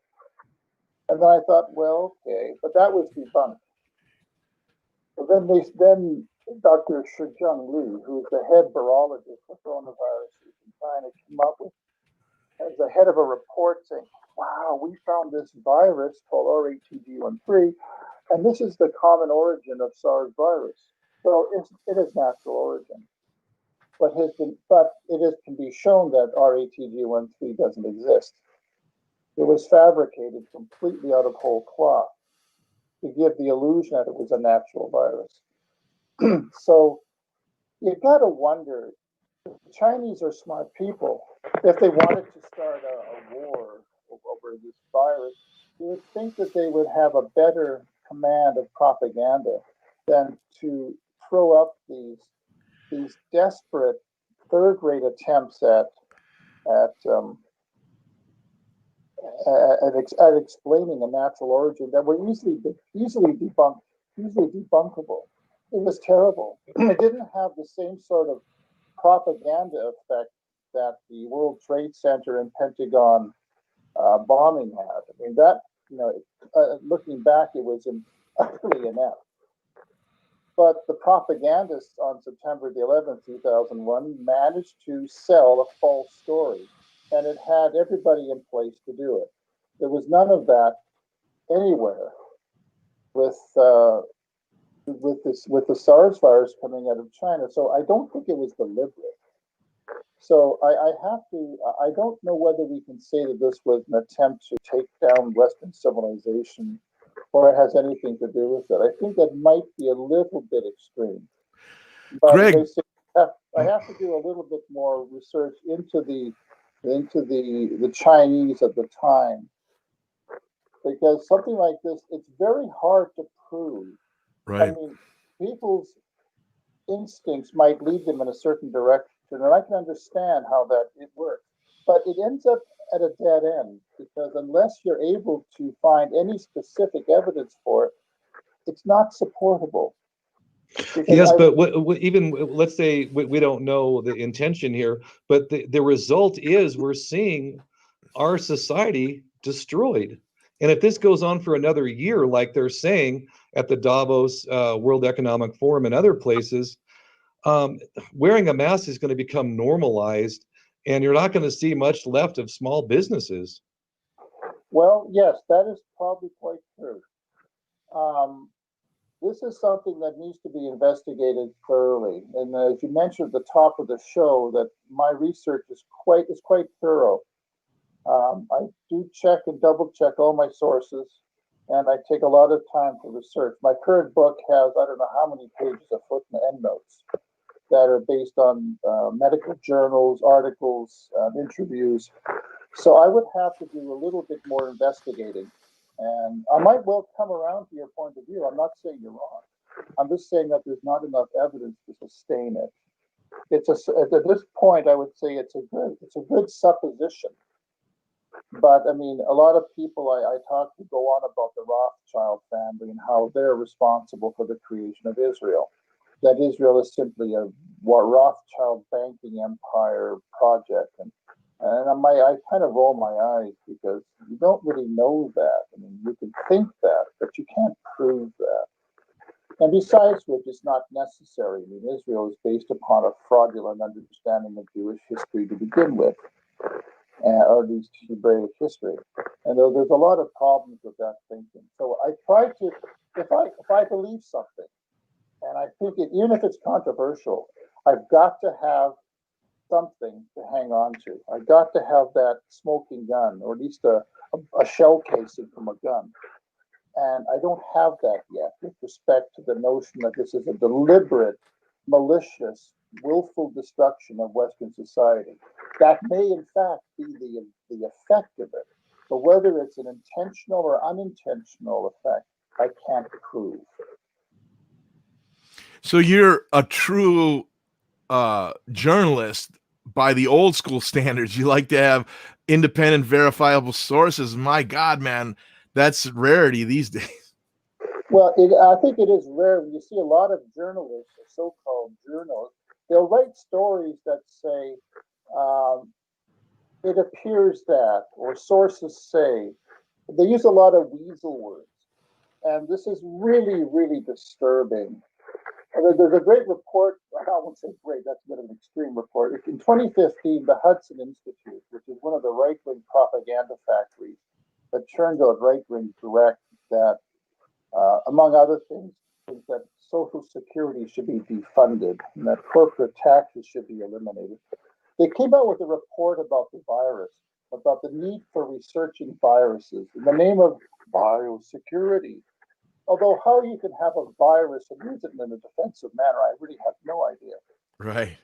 But they say something like the State Department assesses that, say, Syria or Iran or something has biological weapons. But assesses? I mean, is that the best you can do? I mean, if you haven't got the evidence, you can't say it. You can't say allegedly. You can't say we think that or we believe that. Belief doesn't matter, but damn, you've got to have the evidence. And this is when Colin Powell gets up in front of the United Nations Security Council and lies through his teeth. I thought Afghanistan having these, I don't know what they call it, aluminum tubes that were going to be used for some sort of weapon of mass destruction. And that propaganda put out by Judith Miller largely was used to justify the destruction of Afghanistan. He get up there and lied, and he didn't say anything definitive. He used weasel words to sort of protect him in case he was caught lying. I mean, the whole purpose of journalism is to lie and not get caught. That's the tragedy of it all. So if you can prove something, great. I'd love to see, even if it completely challenges my frame of reference. I want my frame of reference challenged. Oh yeah, because there's so much that we're taught is deliberately deceitful. That statement by William Colby that our mission will be complete when we've made Americans think that everything that they believe, when it's everything they believe is a complete lie, and that's a paraphrase, of course. Oh, I know. But so we do live in an ocean of lies right now. I know that quotation. That's really good. He was right.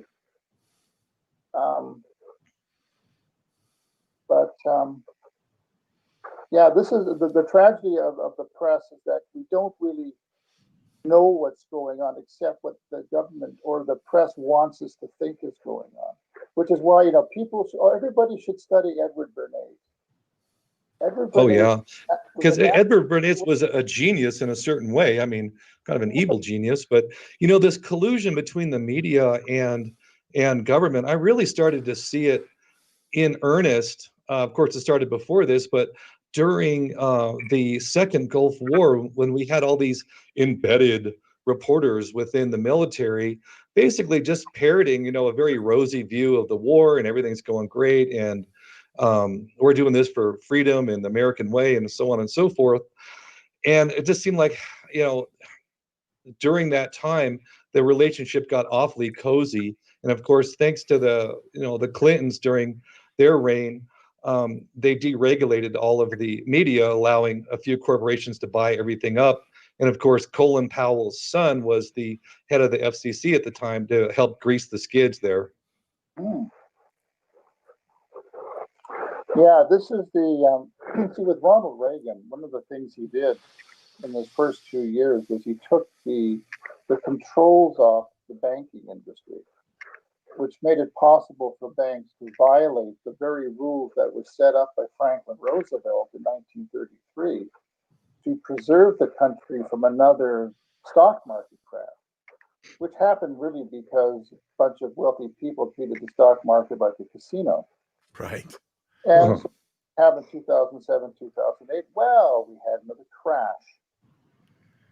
So you had Reagan essentially deregulating the banking industry, and then Bill Clinton later on repealing the Glass-Steagall Act, which was the great protection that Americans had for their own for their banking system. This is why you had banks getting back involved in investment gambling.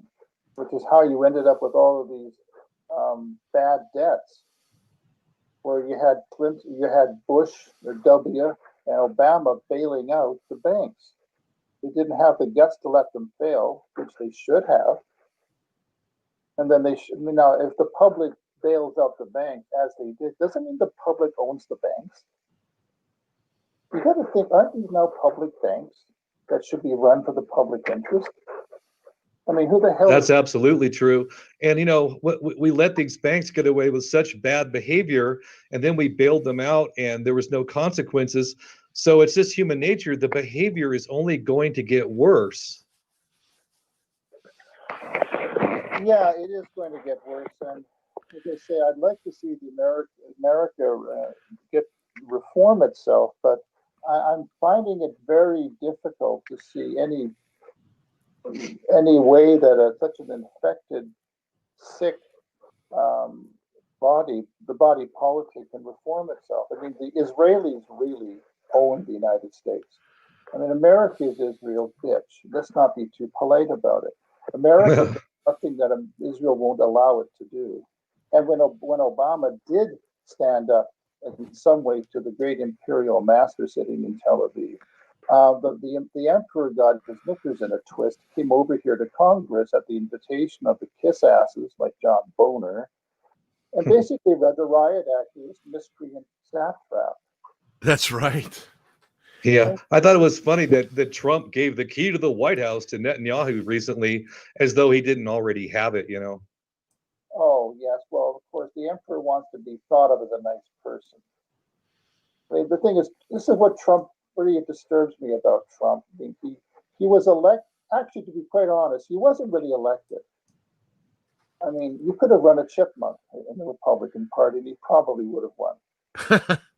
Because what I call the Trumpublicans, not the Republicans, but the Trumpublicans ran in such a way that the public did not want to elect Hillary Clinton. This was a rejection of Clinton. It was not a vote for Trump, because even her own John Podesta, her own campaign manager, knew that she was woefully disliked by the average American worker because she had no use for them. He was contemptuous of them. She was a banker's senator, and she admitted as much. He gives speeches to Goldman Sachs, and she basically kisses their ass, and they support her. And it was a collusion. It was grossly unethical. There's a conflict of interest here. And a lot of Americans sensed this, so they voted for this amateurish TV host with a terrible business record. And they put him in the White House, not because they wanted him, but because he wasn't a politician. Remember, Trump stepped over the corpses of more than a dozen professional politicians, senators, congressmen, governors, even a few outsiders. You had the ridiculous, pathetic examples of Marco Rubio or Ted Cruz masquerading as a politician instead of a sock puppet for big oil or big weaponry.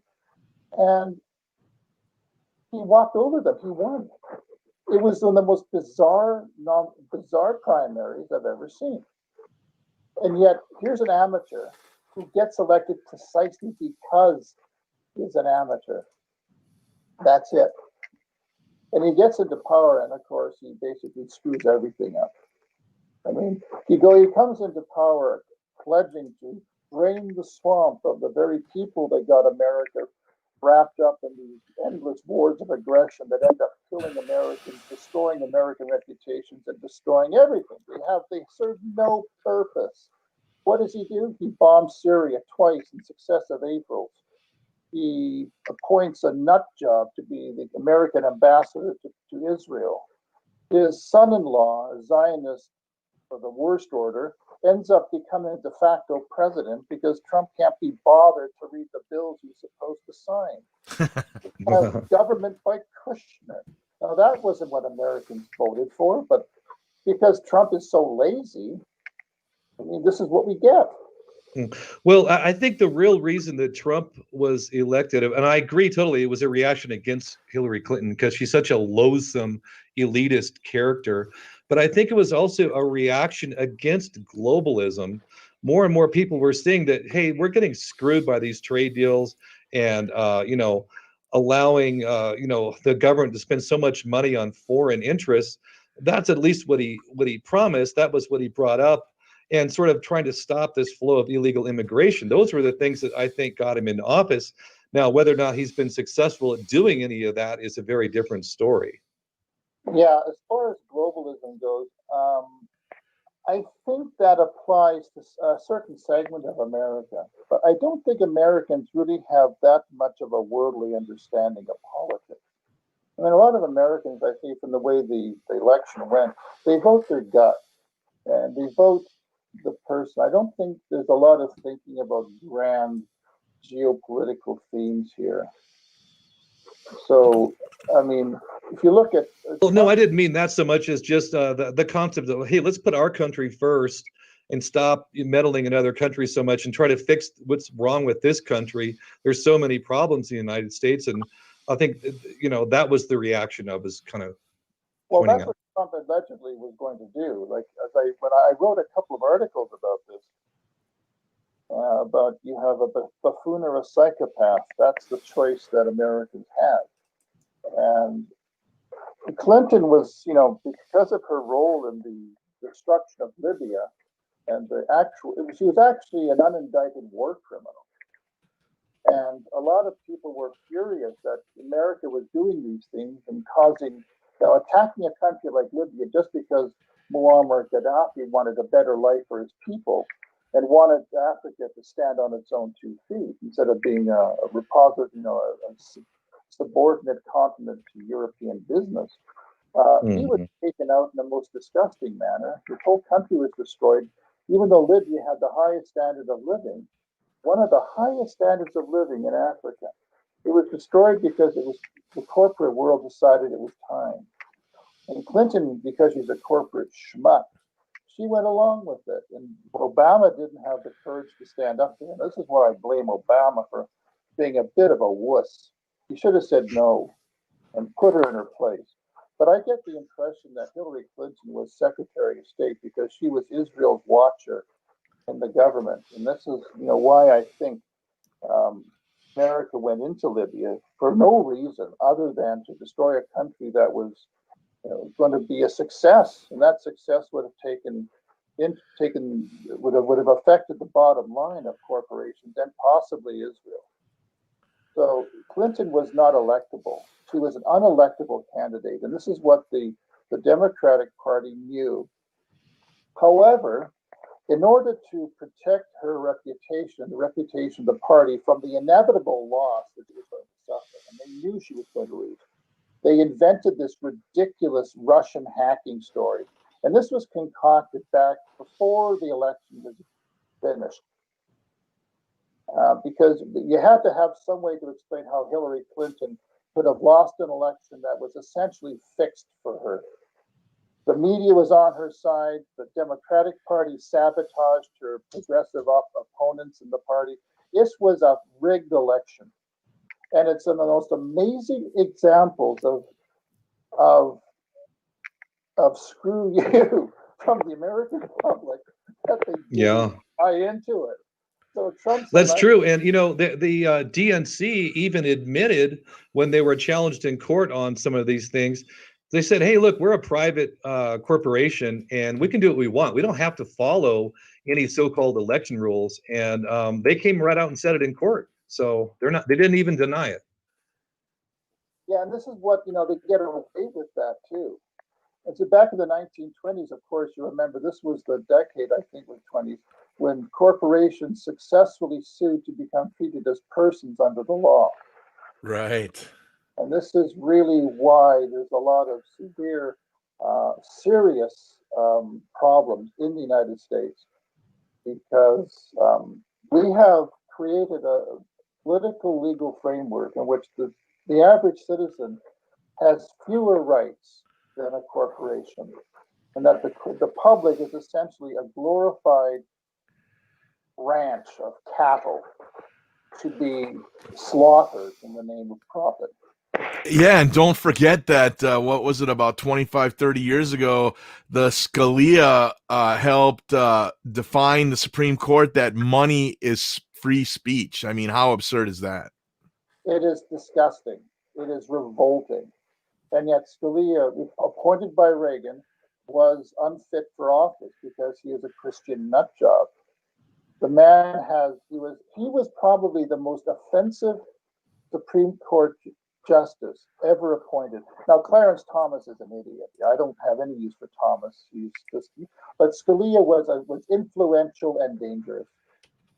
And that is truly, truly upsetting that somebody like that could get appointed, but only a Christian president like Reagan would have appointed him. And because of that, we had this decades upon decades of largely right-wing justices essentially mangling the Constitution to support corporations and the privately held and the wealthiest Americans, which is really disturbing. The Citizens United decision was unconstitutional because the Constitution does not Absolutely. corporations as people. It's we the people, not we the undersigned corporations declare that this. Right. Greg, we're at the top of the hour already. And so just hold on for a few minutes. We'll be back. And Greg's going to take calls hopefully next hour. And we'll see where we go. Everyone stay tuned.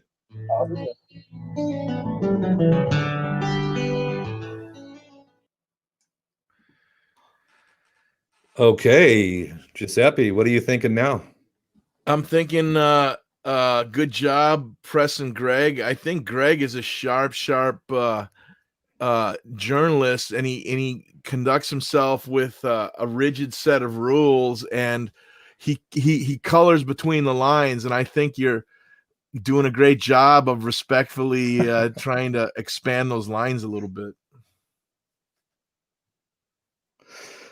Yeah, and I've dealt with I understand where he's coming from, yeah, we just got to try to push him a little bit on a few things and see where we can take it, because he's completely spot on about Israel and that sort of thing. But I guess it's hard for him to go to, well, they did this pandemic on purpose to transform the world, and I guess that does sound out there. I mean, it does sound like a bizarre theory, but I don't see any other explanation for it.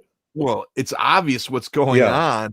I mean, the Great Reset, but you know, he the new normal. I mean, but the thing I respect about him is he's a teacher. He wants to go the more conservative, cautious, as in conservative, not conservative as a political party, conservative approach. Look, I want to have a verifiable multi-source smoking gun. And so, you know, there is a place for that kind of self-imposed discipline in investigation. I mean, I love, and I know what's going on, but if you could, he wants to be able to prove it in a court of law, and that's not a bad thing. Right. Well, true, but it's not going to happen. These people know what they're doing, and they're not that sloppy, even though, Hunter Biden was with his trail of crack pipes. The people above him are a lot sharper and smarter. That's the whole point is you cannot think you'll ever have proof because they're too smart. We have to be, and we are like Sherlock Holmes and Sherlock Holmes.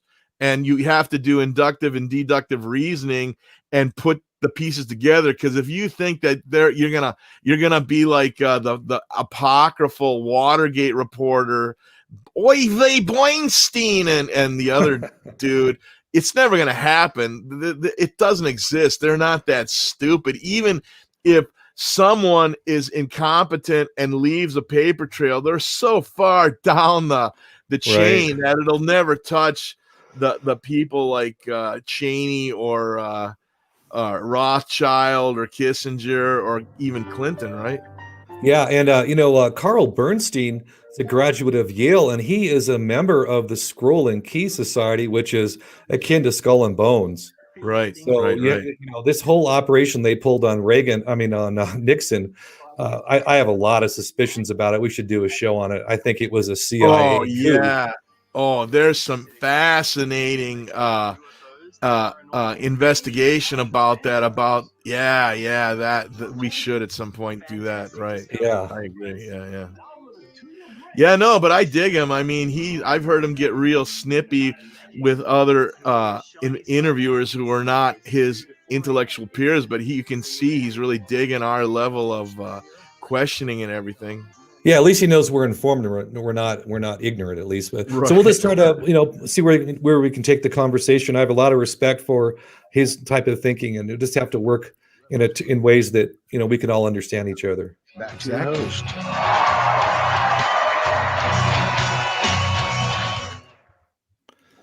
Okay, we are back for the third and final hour of Operation Scorpio. I am here with Giuseppe from the District of Criminals and Mr. Greg Felton, author, philosopher, and researcher, and author of the book, The Host and the Parasite, which is a seminal work, excellent book. And, Greg, I wanted to ask you, in the past, we sort of associated, the corporations with, the right wing, like in the 60s and 70s, the corporations were kind of right wing, and somehow they've transformed themselves into this, woke, left, so-called left wing. I don't know that those terms mean much anymore. But it seems like the corporations are coming from the left with their wokeness and political correctness and supporting Black Lives Matters and that sort of thing. So how did this transformation take place in the corporations? Well, I don't think the corporations really changed very much.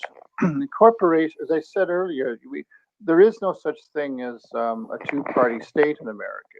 Everybody is to one degree or another corporate. And the corporation is an opportunistic bacterium. It'll go anywhere it wants if it can get a profit out of it. And so corporations, now it's a little hard to say that they're all alike in every way. However, the corporation will find any place it can make a profit. So on what we used to call the left and the right, and you're quite right, these terms don't really apply anymore. I mean, originally they came out of the French Estates Générales, where you'd have the centers would be the Democrats, moderates, and you go with the far left and far right in a circle, you would have the right wing, the far left and the far right would almost touch. And that's where the right and the left come from. But we don't have that anymore. We have essentially two right wings, which is why American politics tends to go in a circle. It just can't go straight forward anymore. So corporations will latch onto things like, say, Black Lives Matter, which started out with a good intention, but it's now been co-opted by political interest groups. And because they find ways to promote their own particular form of self-interest. I mean, there's no reason why corporations should only latch onto one party. I mean, Israel, for example, buys everybody.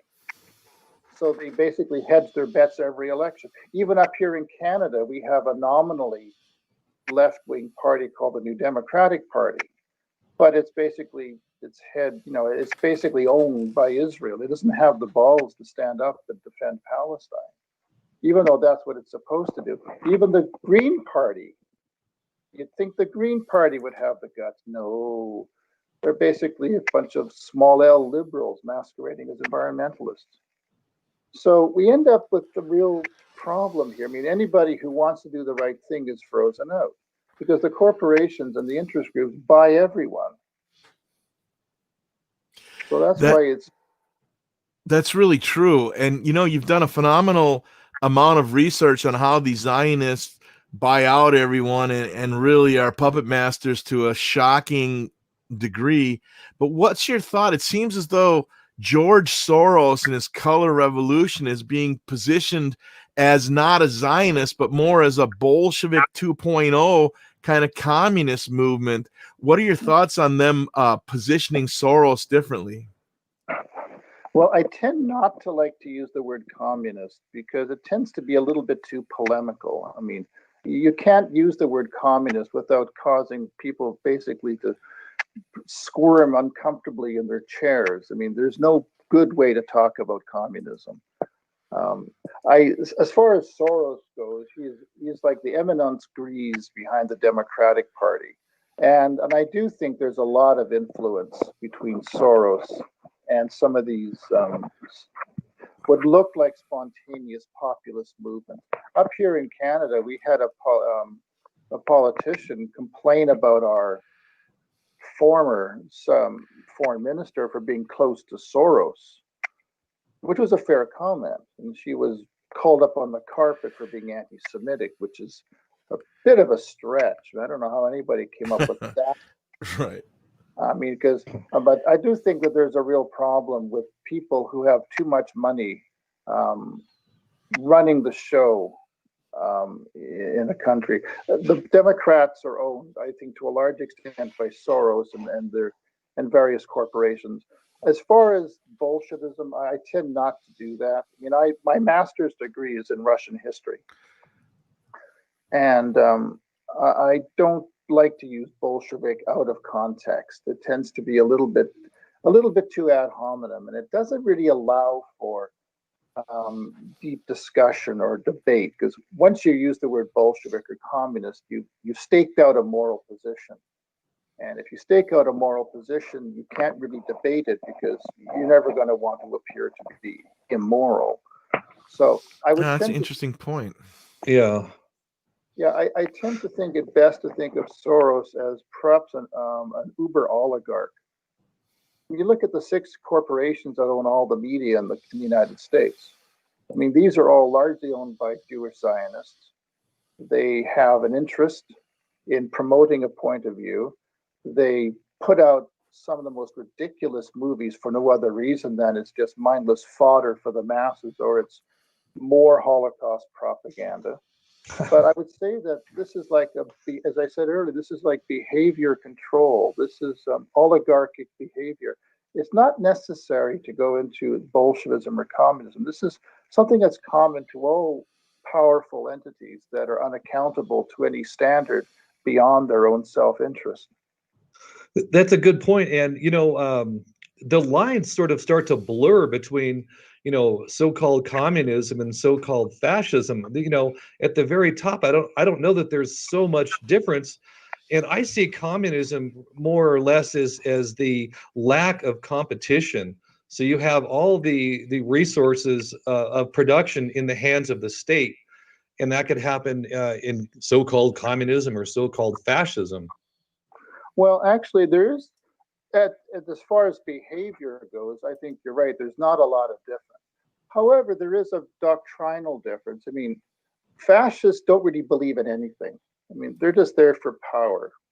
I mean, you look at Adolf Hitler, he didn't have any real great political scheme or any political design. The communists do. They do have an objective. They are coherent. They do have a function, whether you like it or not. They are a defensible political entity. They have a belief system, they have policies, and they have an attitude toward the public. The fascist really doesn't. He's sort of, he doesn't really believe anything. So I think you'll find that even though there are certain behavioral similarities, I mean, at the root, they are quite different. But neither one is healthy. And, there were people going back to Franklin Roosevelt, who was one of the better presidents in American history. I have to credit him with at least being an American who wanted to help his country. There were people who were calling him communist. Why the hell would you do that? I mean, one of the great nonsenses of the United States in its history is that public spending or taxation to fund public projects was anathematized as somehow socialist or an invasion of one's liberty, and it was theft. It was really, Americans have never been comfortable with the concept of public spending, and yet public spending would have saved America a lot of misery throughout its history, especially going back to the 19th century. So Americans society has an exaggerated affinity for individualism, and that's unhealthy. So when people do want to tax and spend money in the public interest, this should not be dismissed out of hand as a sort of a socialist invasion of democratic liberty. It should be looked upon on its merits, whether it's a good or a bad thing. I mean, one of the interesting things about the 1930s is that Franklin Roosevelt basically pushed through the Supreme Court his New Deal, many of his policies. He had to fight a lot to get a lot of the New Deal through. But at some point, the Supreme Court capitulated and said, okay, we'll let you do it. And because of that, Americans started to recover from the Great Depression. And I'm not saying all taxation is good. A lot of it is unfortunate because many people today feel so alienated from the government. They see no benefit to paying taxes when it just gets flushed down the great toilet of government waste, or it goes to serve nefarious purposes like propping up Israel's illegitimate reign in the Middle East. But taxation is not inherently bad. But Americans will actually jump on the rhetorical bandwagon and shout communist or socialist, when in fact it's perfectly consistent with conservative theory to spend in the public interest if you're going to conserve your society. And Americans never really understood, they never had a proper philosophy of government, I don't think. When they were It's very immature, very, very shallow, based on, I want to be a cowboy. This is pretty painting with broad strokes. I want to be a cowboy like John Wayne. I'm an independent man, and I'm going to someday, I'm just a break or two away from becoming a millionaire and a corporate leader. It's so unrealistic. It's like a 4-year-old playing in the sandbox thinking that anybody can be president of the United States. And the reality is, as you're saying, had the power been maintained in government for the serving the public, which, even up until the late 70s, politicians still had to go home every weekend and be accountable to the senators and congressmen, to their constituents. And there was some fear about not taking care of your population. I mean, to me, if you were to say, like, somehow got the mainstream corporate media microphone for a couple minutes, and you said, well, you know what, the Wall Street, the parasites, they're running a casino and they've stole so much money, so we're reining them in, and they're going to pay a fee now to be allowed to run this gambling. They're going to pay 10% on all options and derivatives trading, which is essentially betting on a bet, and it's all run by AI. So 10% of that is going into the public trough. And so everybody gets their health insurance. We're going to rebuild the roads. We're going to essentially give you free education. You're essentially going to get what we're doing for Israel right now. And the reaction of outrage by people, oh my God, we can't do that. And yet it's such a basic good idea, but it would be resisted by those very people who it would benefit. And to me, that's just insane. It is insane, which is why one of the things in my book I talk about, if you want to understand the United States and some of the bizarre things it's done, you have to assume an irrational frame of reference. And this is where at the back of my book, I do cite The Matrix for this one scene in it, where we're talking about whether this is Morpheus talking to Neo about people. You see, they don't know they're in the Matrix. They think everything is normal. If you assume the United States is irrational, the world is irrational, it makes no sense, then the seemingly illogical things governments do can be explained. If you assume the world makes sense, and if you assume a rational frame of reference, then you cannot explain certain behaviors. Right. There's just no logical way to do that. So if you assume the world is nuts and you're sane, then you can at least understand why the world is the way it is. And the insanity comes from the mutation that the Zioni virus affected on the genetic makeup of the United States. Going back to Harry Truman, took his famous $2 million bribe to recognize Israel, even after he knew that Israel was massacring Palestinians, and he was thinking about rescinding his support for the partition plan of November 1947, which was on its face illegal itself. I mean, Truman was bribed. Right. Yes. And that Truman bribe essentially made America midwife to a war crime, a more than 7-year war crime. And that's why without the United States, Israel would not exist. So the question becomes, who is more responsible for an atrocity?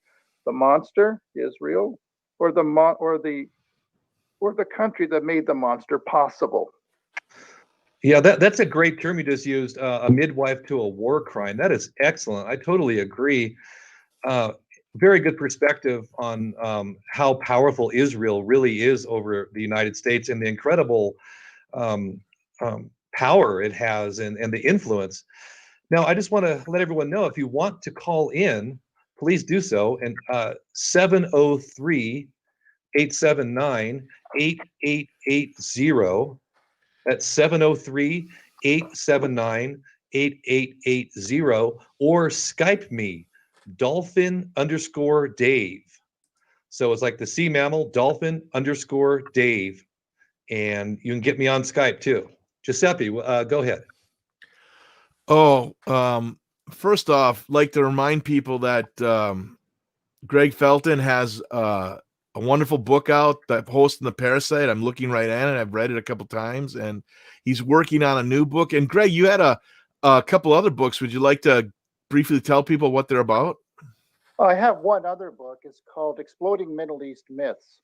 It's a compendium of essays I had written over about 15 years, looking at Israeli history, media censorship, propaganda, and there at the back there are some satires that I wrote, which I'm kind of pleased about. See, a few years ago, actually more than a few now, must be about more than 15 years ago, I started to realize that the world was so bizarre that I couldn't say any more than I already had about something. So I started to write humor. I started to write satirical dialogues and mock TV shows. And I had so much fun doing it. And they take a lot of work, but sometimes you just have to do that. And there's one where I did one about the former leader of the Liberal Party. This goes back quite a ways now, Michael Ignatieff, who was probably more American than he was Canadian. He didn't spend much time in Canada. And I had him go up against the Spanish Inquisition because of his apostasis for Israel. And it was great fun. And he was shown the instruments of torture, which was like, we're not going to vote for you. We're going to publish this. And he ended up capitulating to the great panel of judges that were up there. I had a lot of fun doing those. And there are some at the back of Exploding Middle East Myths that I hope the readers will appreciate. Those are the only two books. There's one other title I shan't mention because it was published over my objection. And I shan't, basically it's been superseded by The Host and the Parasite. So The Host and the Parasite in this third edition, which is on moneytreepublishing.com, this is the latest edition. It's called the Post-Obama edition because it looks at Obama and Trump and how Trump essentially represents the culmination or like the logical conclusion of the de-intellectualization of the Republican Party that begins with Ronald Reagan. Because before Reagan, Gerald Ford was president, the last Republican president, and he was a decent man. Ford, he doesn't get much credit for anything. He made torture illegal, by the way, contrary to so he did a lot of things that most presidents, I think all presidents since him, have ignored. He was the last decent Republican to sit in the White House. And, you know, you're looking back on the nature of the United States, the Trump years represent what happens if you hollow out a party long enough so that any American who wants to work for Americans and serve American interests can be pushed out of his own party, so that everybody becomes a stooge of a foreign government. This is what you end up with. Nobody in the Republican Party that wasn't tainted by the attacks on Iraq, Afghanistan, Libya. I mean, America has become Israel's bully boy. Right. America is Israel's henchman. And Americans are quite rightly, we're getting sick of this. And so again, that is a major reason that Trump won the 2016 election. So anyway, Right, exactly. Yeah. So, what are the conclusions you've come to about 9/11? Because it seems, like hard to escape that we entered all these wars that really only benefited Israel as the result of 9/11. Where did you end up on your research with that? Well, there's a slight error, and it's an understandable one. The September the 11th attack was not the event that caused all this. Really? What most people don't know is that the Patriot Act, which was essentially a broadside against the Constitution to turn the United States into a police state for corporations and Israeli aggression, was written before the event of September the 11th, at least 3 weeks before. It was drafted by Philip Zelikoff, who was the official myth maker and propagandist for the Bush junta. I don't call it a legitimate government because I stole the election from Al Gore. At any rate, the September the 11th attack was staged by the American government. It had to have been, because the document that was ostensibly the product of it had already been written. So we had a pre-established harmony here. We had a pre-established need to strip Americans of their civil rights. And we had to have some grand, horrible act of sacred violence inflicted on the United States. So this is why the September the 11th attack was pre-organized. It had to have been. Mm-hmm. And I interviewed a fellow who worked in the World Trade Center, who just happened to have the Monday off, the Monday when the attack happened. And he remembers hearing people scurrying about above him. He was on about the 90th floor of one of the towers, but he knew that those floors were unoccupied. He knew that there was monkeying around with the elevators. People waiting. And there were people walking around in these white suits. And we also know that Marvin Bush, George's brother, who was head of security at the World Trade Center, had a stand down.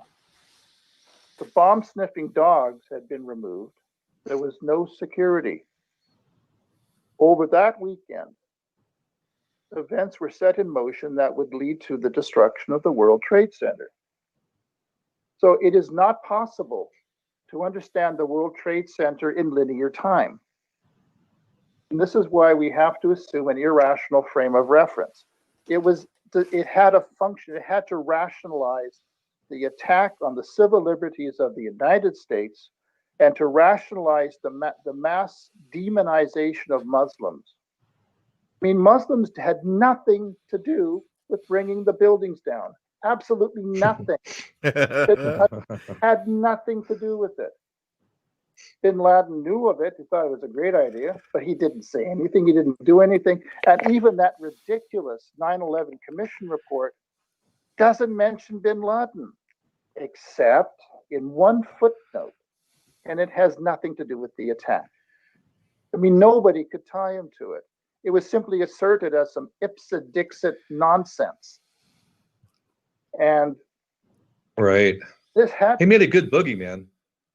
Yeah, I suppose, but I mean, Bin Laden died in November 2001 from kidney damage. Exactly. Yeah, right.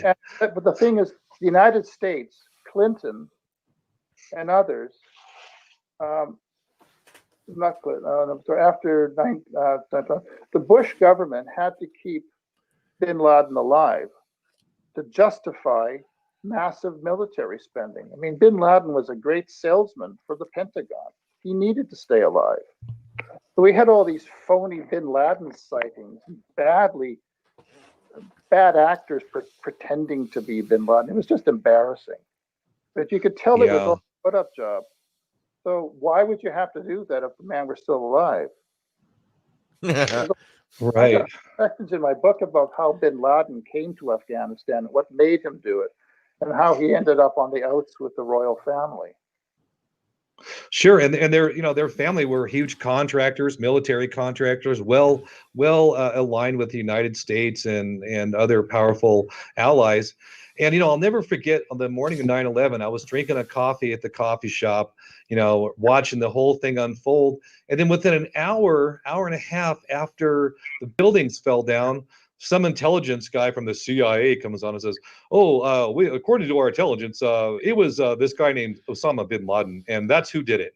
End of story. Within an hour of the event happening. Yep, and that's what I wrote about also. The instant experts. They had to have been in on it so they could give the officially canned story. As a matter of fact, you're a little bit late. Within about a minute on CNN or Fox, you had some instant expert saying, well, we had this pancaking effect because the planes hit the building and the weight of the planes pushed all the floors down. The Harley Davidson guy, right? Yeah, the guy at the Harley Davidson t-shirt. It might have, I don't know who it was, but I forget. Yeah, that gave him street cred. It was so conspicuous. I mean, how did Hold on, Greg. We're at the bottom of the hour. We'll be right back, and we'll talk about the Harley guy some more. Just an average guy on the street. We'll be right back. All right.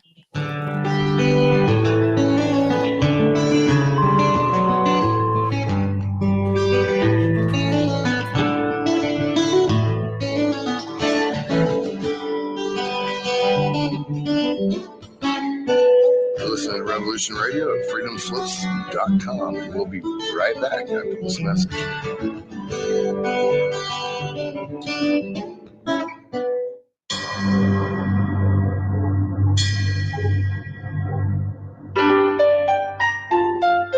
Okay.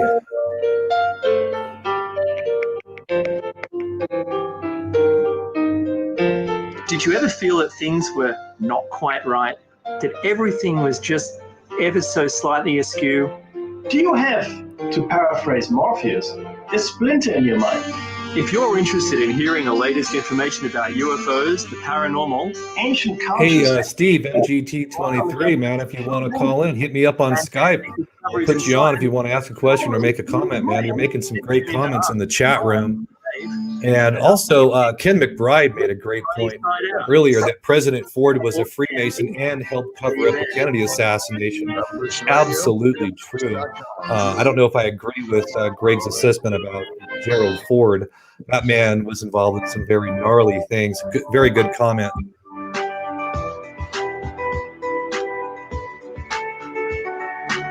Transcending time and space, let us take you to the place inside your mind where thoughts divide and mysteries unwind. Join us every Monday evening right here on Revolution Radio. Yeah, in my eye, one, people prefer staying with their comfortable lies. Excellent. Yeah, so true, man.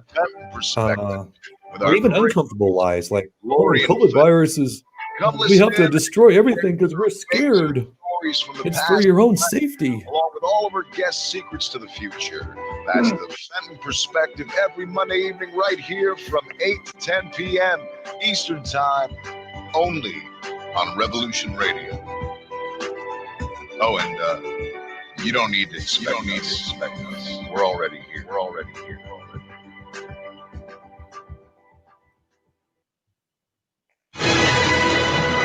I want to thank everybody for listening to Revolution Radio at freedomslips.com. Yeah, the Harley guy, huh? He had a baseball hat on and a Harley t-shirt. He was just an average guy on the street, but somehow he knew exactly what happened immediately. What an actor. A lot of acting going on in this one, huh? Let's show them what we got.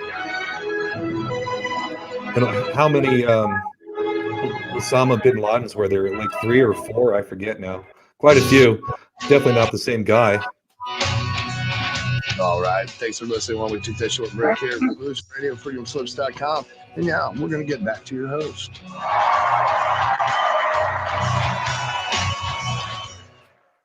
Okay, we're back here on and we're on Operation Scorpio, and we're on the final half hour. This show has really went by. We're having a great conversation here with Giuseppe from the District of Criminals and Greg Felton. Right before the bottom of the hour, the guy that brought up the Harley guy, the guy with the Harley Davidson T-shirt and a baseball cap, and lo and behold, he knew exactly the physics of what happened with that building within minutes of it collapsing. Yeah. Why don't you continue, Greg? That was great. What I found really bizarre about World Trade Center is that how informed people were so quickly, because you had to know this was a cooked operation. But nobody challenged him. And the interviewer was in on it too. I can't say for certain, but I'm pretty sure he was told by his producer, go find this guy in the Harley shirt and go talk to him. But he had to have been a plant. This is why it's important to understand the mentality of the Edward Bernays School of Propaganda. I mean, you have to have people there to sell the point of view. You've got to have people selling the lie, and it has to sound believable. And you have somebody in a Harley shirt, I mean, in a bald cap. He looks like some ordinary Joe off the street. So he has credibility. He doesn't look like a plant, but he looks like a normal guy. And this was if you're looking at it from the propagandist point of view, it was a smart thing to do. Because this is how you end up selling a lie. You have people that can package it in a way that makes it palatable to the masses. And the average person is so easily manipulated by things that he thinks are real. I mean, the sense of sight is the most easily tricked of all the five senses. And this is why when we saw those aircraft, we don't even know there were any aircraft, whether that wasn't CGI. And I'm not going to commit to this, I don't know. But what's interesting is that if you looked at the South Tower, and you have the ABC News had this very interesting set of freeze frames of this aircraft, of the aircraft striking the building, and you can see before the nose of the airplane even touches the outside wall of the building, there are explosions going off on the line of sight of that aircraft. Hey, excuse me, guys. I got something I can play for you. Here's the Harley guy.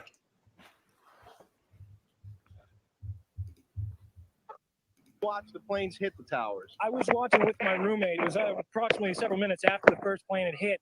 I saw this plane come out of nowhere and just scream right into the side of the Twin Tower, exploding through the other side. And then I witnessed both towers collapse, one first and then the second, due to structural failure because the fire was just too intense. Obviously, there were a lot of people inside the buildings at the time. From the 7th precinct. Oh, my God. Awesome clip, What's funny about that is that an airplane is largely a floating beer can, right? It's a flying beer can. It's made of aluminum and lightweight metal. Otherwise, it would never take off. The World Trade Centers were built in the early 1970s, late 60s. They were steel reinforced concrete with asbestos insulation, which was at the time not a good thing. So you've got to ask yourself, if a beer can runs into steel, what do you think is going to happen to the beer can? Well, it's going to crumple. It's not going to go through the building out the other side. That's physically impossible. So this guy was reading a script, obviously. He was just spouting it as fast as he could. He was trained to do it. And the Fox News idiot didn't have the wherewithal to challenge him on it, or probably was told not to. I mean, the whole official story of September the 11th is so indefensible. It's like trying to believe that the coronavirus is natural. It's not defensible, but it's the lie that we're supposed to believe. And the liars won the day on September the 11th. Now, I would submit, I think 2/3 of Americans today don't believe the official story. and I think more than that, don't believe that Oswald shot Kennedy. So, I mean, the lies, unfortunately, are not officially repudiated, so they still persist, even though people don't believe them. Greg, I have a question in the realm of lies, which first cousin oxymoron. What do you make of the oxymoron Christian Zionist? Oh, that's not an oxymoron. It's not? The Christians believe that, well, actually, hang on a second. Well, let me think about that for a second. Christian Zionists have no use for Jews whatsoever. They think Jews will suffer for 1,000 years while all the good Christians will get raptured up to heaven by Jesus when he sends his limo down. A Christian Zionist finds common cause with Jewish Zionists because they both mutually hate Muslims. And the Christian Zionist, again, this has to do a lot with Judeo-philia, which is, where Jews are very powerful, they're very influential, and they can do a lot, and they're very wealthy to a large degree. Not all, of course, but to a large degree, a lot of them are. So the Christian Zionists find that there's sort of a common cause between them and the Jews, who both believe that the Jews should go into Israel. A lot of Christians hate Jews. They want to get rid of them. They want to offload them from whatever country they're in to go to Israel. That's a lot of what made a lot of Englishmen, for example, pro-Israel. They wanted to offload the Jews. You are right to a degree. It is an oxymoron in that there is no affection for Jews among Christian Zionists, but they have a common purpose.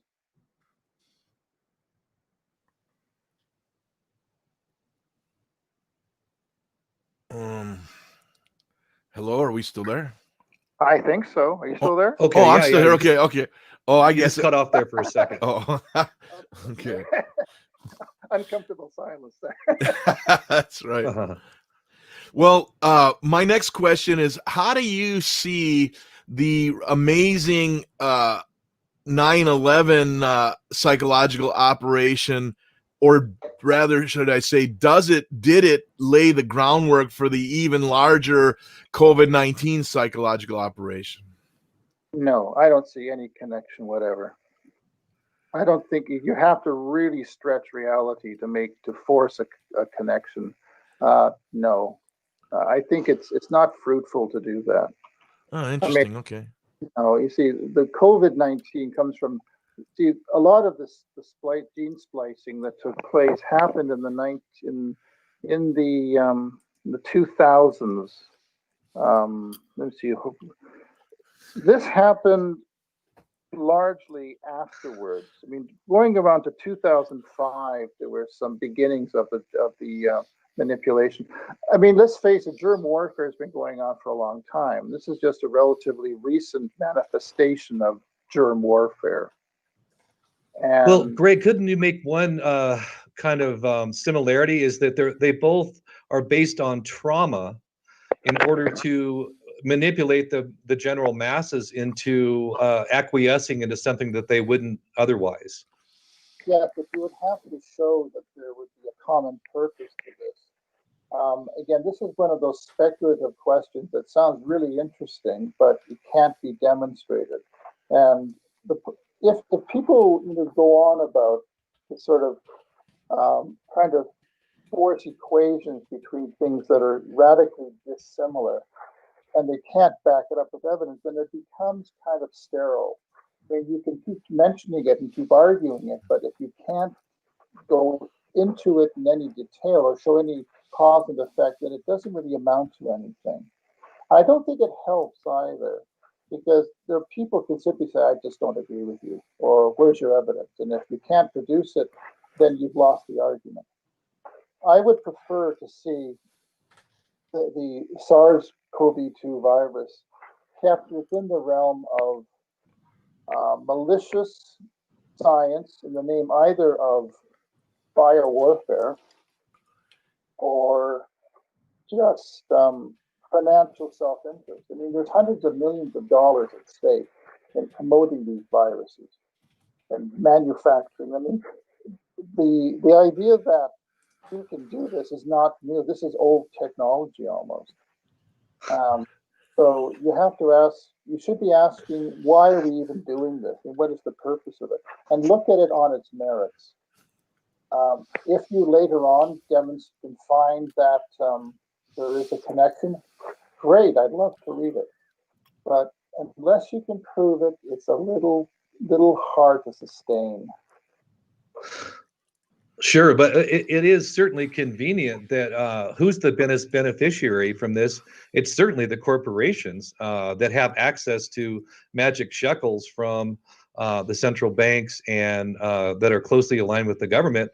Small businesses are being left out to flap in the wind for the most part. Well, then your position is that the COVID virus is simply a mechanism by which the United States or the world wants to destroy small businesses so that everybody can be grouped together into massive corporate super businesses. Okay, I guess that might be a consequence of it, but I'm not sure that I can accept that without some more research. I mean, that may be the effect of it. I mean, but why? I mean, what's the purpose? I mean, why would you want to put small businesses out of business? I mean, you need to find a motive here. You have to find a really nefarious, malicious, inhuman motive. And I haven't found that yet. I mean, there's people who think, like Andy Mung believes, that China deliberately released the virus. And that's a point of view shared by many people. I just don't understand what the motive was. Like, I can't see that connection between motive and opportunity. Now, in my research, I have found that there has been decades of sloppy, inefficient, incompetent control of pathogens. Fort Detrick, Maryland leaks like a sieve. The CDC headquarters in Atlanta had a leak, had lost material. This is back in 2014, I think. Sorry, 2014, June or July. There was loss of material for the CDC. So how do you do this? How do you lose material? And I've got a list of about, I don't know, dozens of accidents that have happened of various types throughout the United States. So the idea of a lab leak, an accidental lab leak, is certainly within the realm of possibility, especially since the Beijing laboratories had notoriously been found to be leaking. And in fact, the United States State Department got so upset with this that they demanded accountability from Beijing labs before they would allow their people to work there. I mean, you had also this place not far from the Hainan market, which is a laboratory affiliated with the Wuhan Institute of Virology. And what was going on there is that lab animals, after they had been abused for laboratory purposes, were sold to the market for human consumption. I mean, this is insane. I mean, there were people there who had been bitten by bats, who had been peed on by bats, and the idea that a pathogen could accidentally leak from a lab is certainly credible. It's a better story than one that says it was done deliberately, because the deliberate release one doesn't have evidence. And it's kind of important to hold back one's enthusiasm until one can support an argument. Because once you can support it, then you've got something, which is why I'm taking a long time to write this book. I'm having to research and re-research and reevaluate points of view just to make sure I don't make any errors. And the problem with the SARS virus is that a lot of it is unknown. And we don't know from the people who were actually working on the virus what happened on that day. Because what we also know is there was something peculiar happening in October of 2019. There were some very strange illnesses among certain people working in laboratories. It's often thought that the virus leaked out of the Wuhan lab long before we were told. And there was a case where there was this one, I think it was a woman who was working in the laboratory. She got infected and she took this long train trip down to the south of China. And she didn't even know she was infected.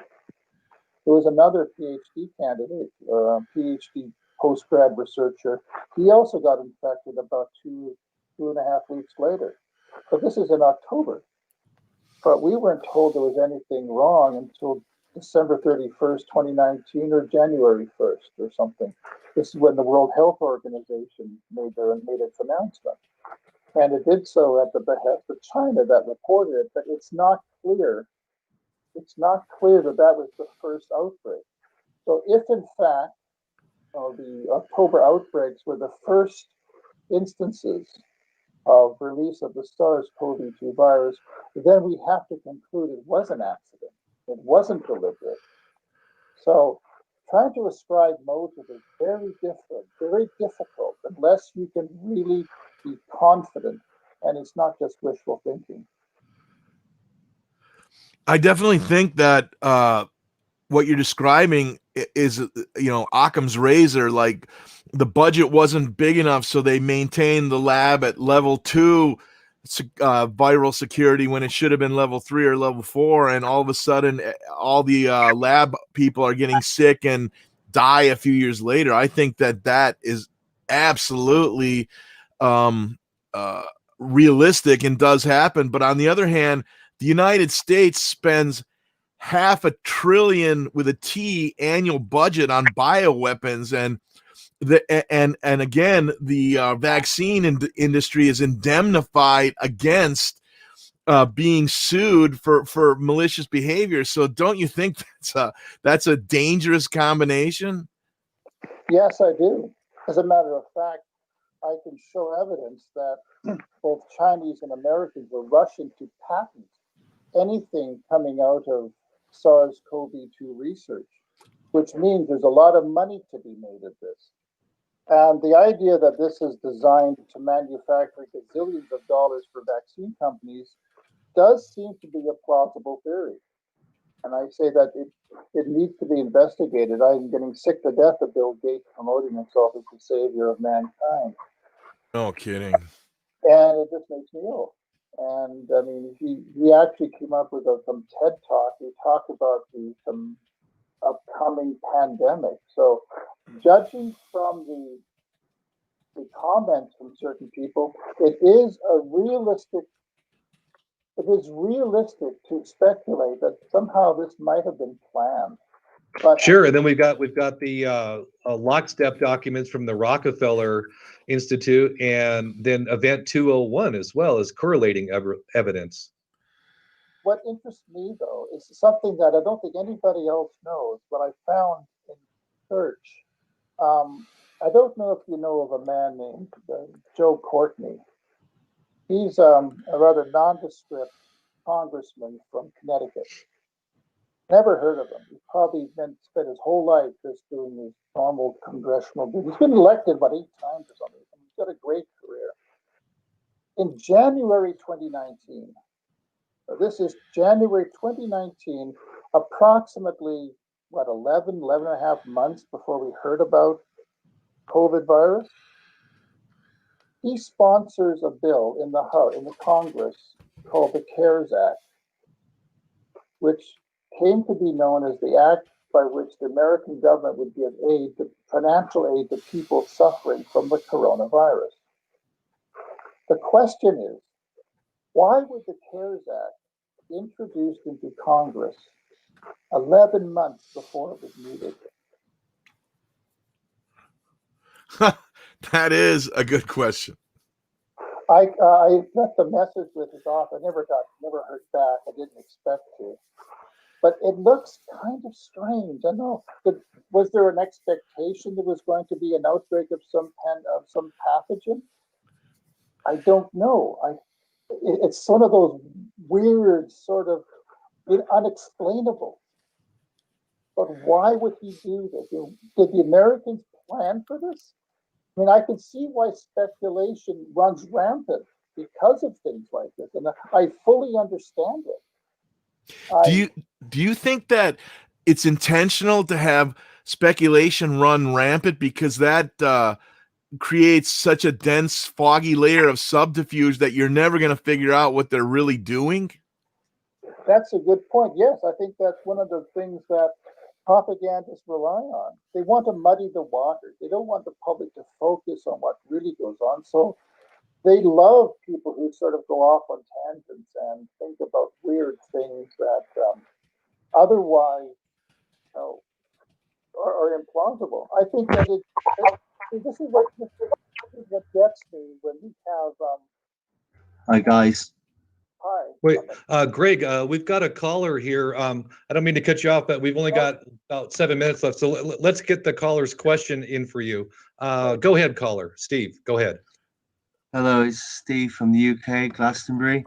You've just been talking about how Israel took over America, and obviously how in the UK that's probably gone the same under the guise of Boris Johnson. But when we talk about like the paymasters and what their immediate short-term plans are, as in from right now to the next year, how do you feel Mossad and Israel are manipulating the Federal Reserve in terms of monetary policy, like MMT, to move the whole West in a direction, say, towards conflict with Russia? Or is this just going to be a gradual demise of the West, and then we're just going to see the rise of the East through Rothschild investments and the New World Order of the BRICS countries? I mean, how do you see that playing out, and what's the catalyst in the short term of where they've moved the money? Obviously, people like Black Lives Matter have had a lot of money put into them by George Soros. But is there anything else you can see, like financially, where the money's being moved and who's moving that money that we should be on the lookout for in the next year? I mean, that's kind of how I want to phrase it to you. Wow, that changes views quite radically. As far as the Federal Reserve goes, I don't think Mossad has to worry too much about that because America has already been housebroken. I mean, the Federal Reserve is run by banks, private banking cartel, and most of these banks are run by pro-Israeli Jews. So I don't think there's really any problem for Mossad. I do think you bring up a very interesting point, though, about the future of the United States. I mean, a virus will consume its host until the host dies.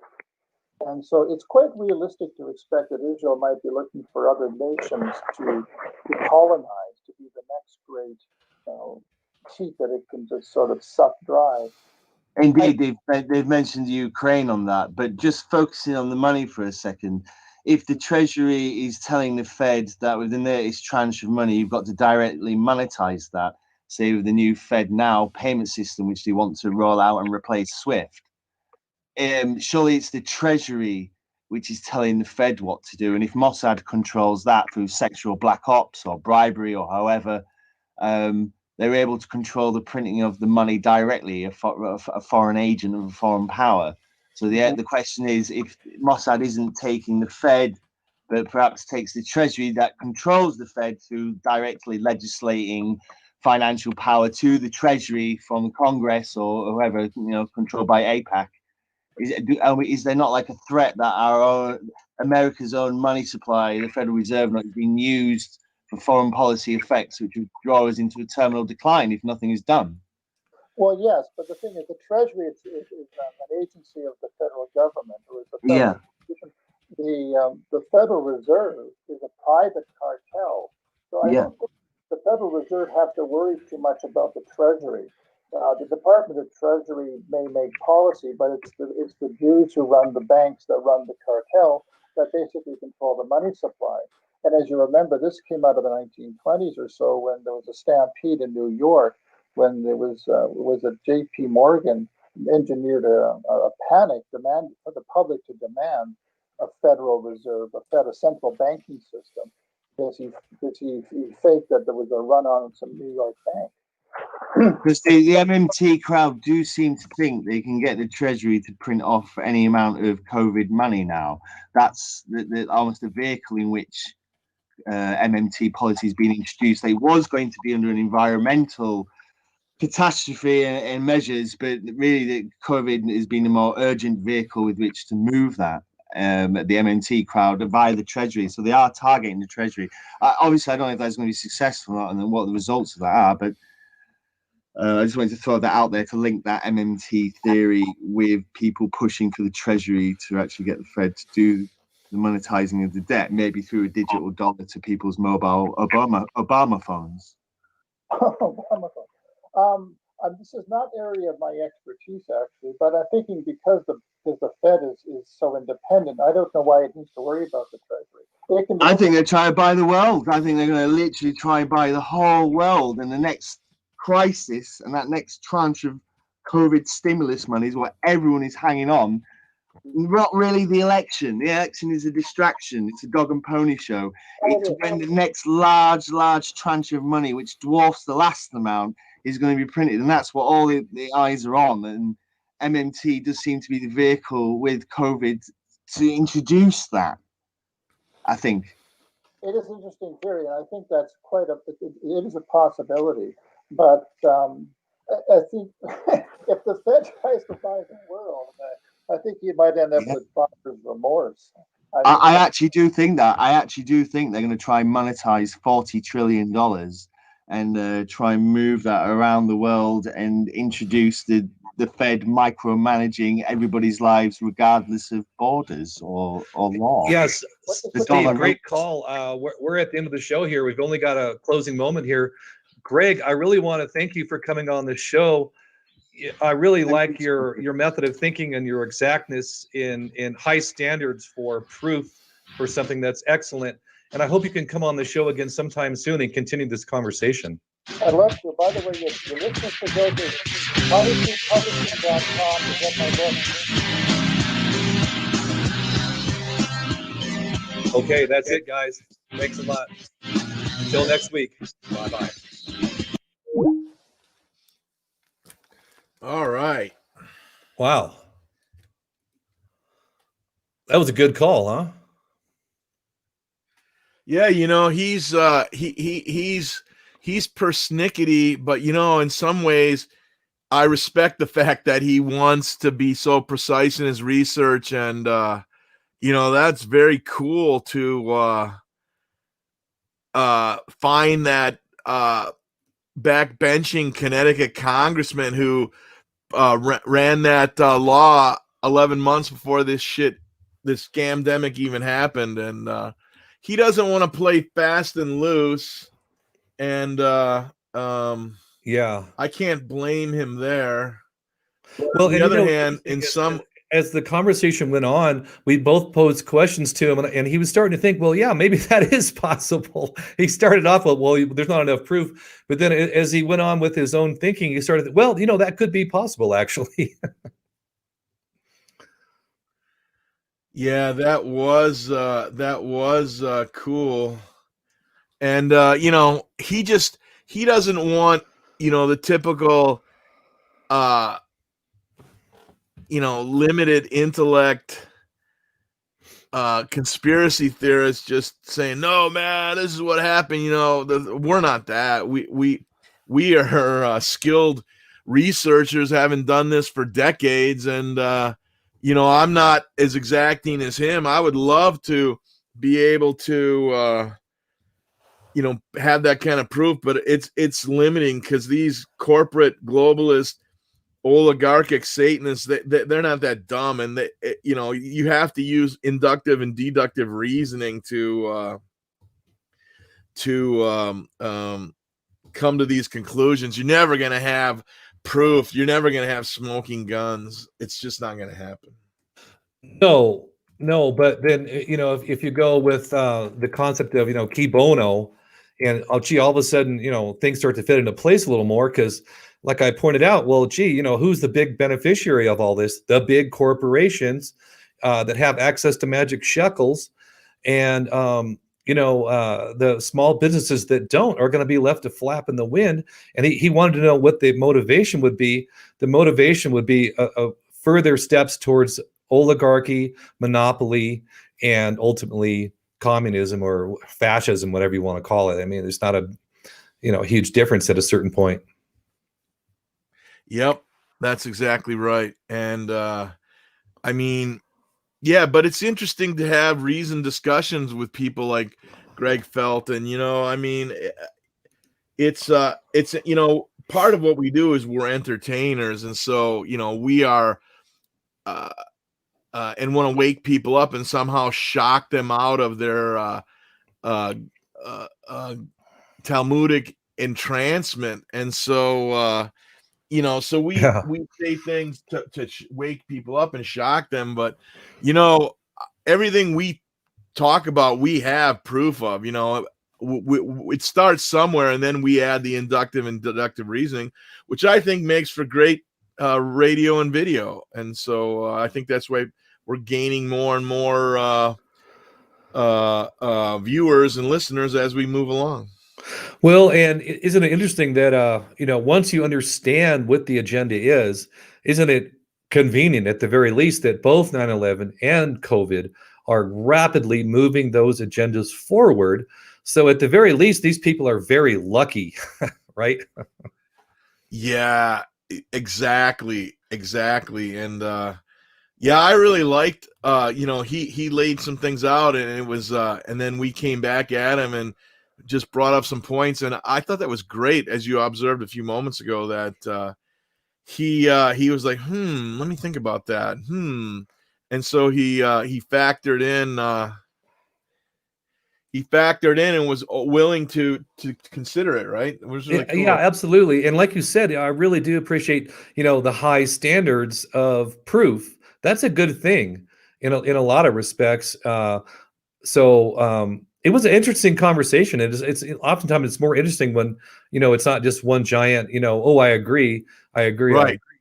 So yeah, no, it's better yeah. to have an adult reasoned discussion and to just, I don't have to be right. I mean, he takes a cautious academic researching, journalist, like author, that he wants everything in his books to be verifiable, sourcing it, and the good luck. But what he does come up with is cool. I mean, his book, The Host and the Parasite, is very good. I enjoyed reading it. Yeah, it's an excellent book. I've read it some time ago. It's an excellent book, and yeah, and he's spot on about the relationship with Israel and the vast Zionist influence.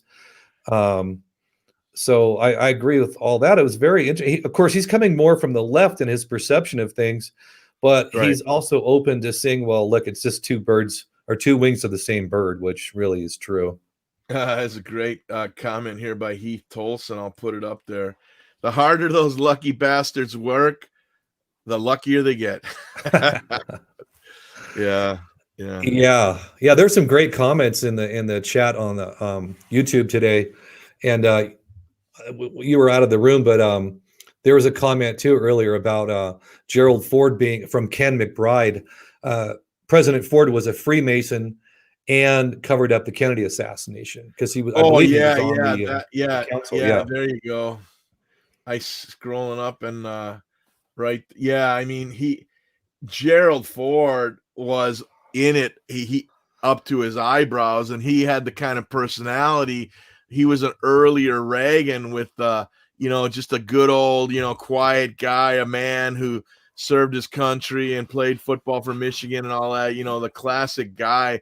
But he was part of all that shit in a big way with his involvement in the Warren Commission and everything. Definitely. Right. The Warren, and it's interesting that the fired head of the CIA was on the Warren Commission too, that Kennedy fired, is that, well, he had no motive to cover things up or be complicit in the act itself, Oh yeah, exactly. And my eye was just remarkable with so many great posts like this one. He's right, that absolutely right. And I thought it was brilliant with Blackbird 9, who showed up in the chat for the last half hour, and he made a point when we were on his shows, and then he brought it up when we interviewed him last week.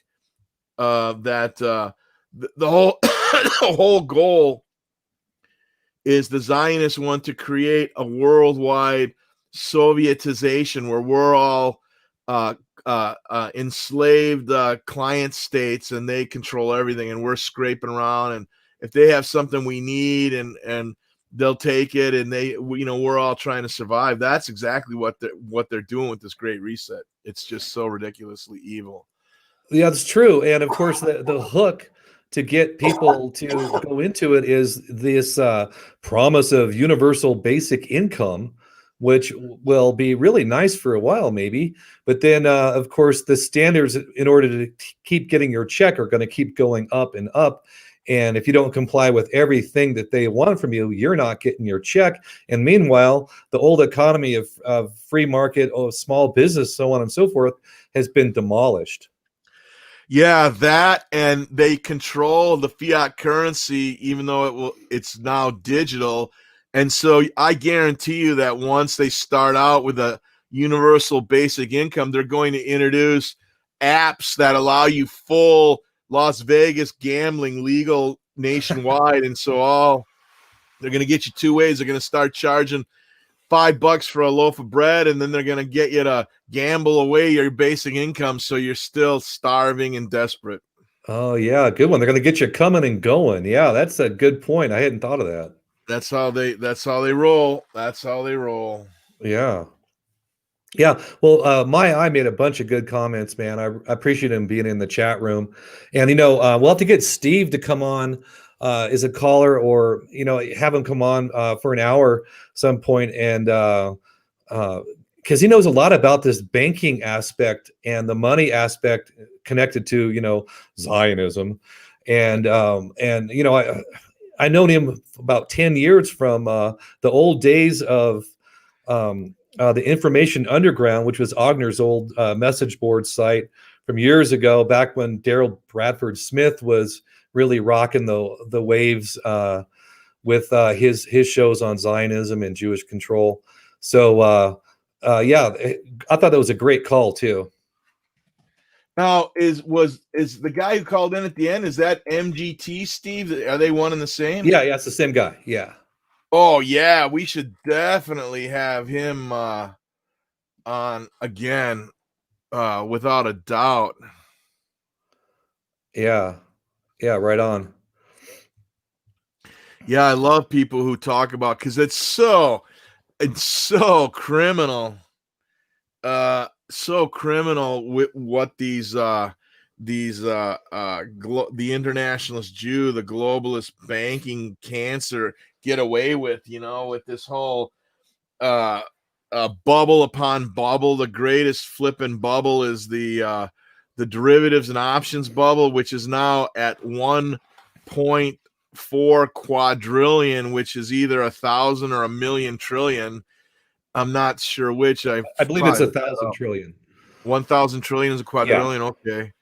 And so, that's the real reason for the Great Reset, because they gain global control over the Goyim cattle, and they get to wipe away any proof of what they've done. And that's why your ranger buddy, who loves to eat the eggs and blast the sulfur amongst the locals in Ecuador, is that's why he's maybe right, because you know what, this COVID scandemic is proven to not be powerful enough, and too many people don't believe it, so they need the war. That's the only way they can totally destroy the evidence of their parasitic, malignant efforts to steal the world's wealth. That's a great point, Giuseppe. And, everything's already in chaos right now. So it's a good time to go ahead and take that to the next level, up to 11, as they say, and start a war. Why not? I mean, it makes sense in some ways. And there you go. I thought that MGT's Steve's comment about they want to buy the world with this COVID stimulus, that's an interesting concept I hadn't thought of. What are your thoughts on that? Well, yeah, it's exactly the same bribe with universal income. They've already set it up in America where, like, the head of the Federal Reserve said, it's taking too long to get people money, so we've got everybody's banking account now. We're giving it to them direct, which is Hegelian dialectic, problem reaction solution. All of a sudden, we love the Federal Reserve. They're giving us a couple grand a month or $5,000, and then if you want to keep it, we're getting rid of physical currency. We're taking care of you. You can trust the Federal Reserve. We got your back, homie. And all of a sudden, then once they got you, good Lord, it's the New World Order with the bipolar. The China pole and the Jerusalem pole. And I don't know, man. I'll tell you, if that Deagle scenario, we go to that world war and we get wiped out, why does there need to be a Jerusalem pole? That's an interesting thought that just popped into my head. Well, yeah, because he in his scenario that everyone's just going to gang up on Israel and it's going to be bye Israel in this war. So I had never thought of that, but I can see how that could end up happening, because once everything goes into chaos, it'd be pretty easy for some of these Arab nations just to deal with Israel. Of course, then they have the alleged Samson option too, so things could get real hairy.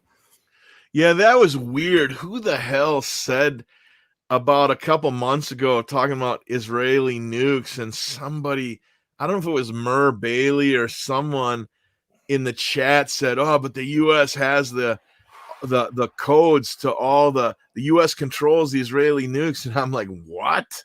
That can't be possibly true. I mean, I wish it was, but I can't possibly believe that. That's not how the Israelis roll. Not at all. Yeah. And also, if you look at how President Kennedy was dead set on Israel having nukes to begin with, and the whole program was covert, So yeah, I don't think I buy that scenario either. That's not how they roll, as you said. Yeah, no way. If anything, the Mossad and their even more secretive first cousins have the U.S. codes and can prevent the U.S. from doing it. That would be the more likely scenario.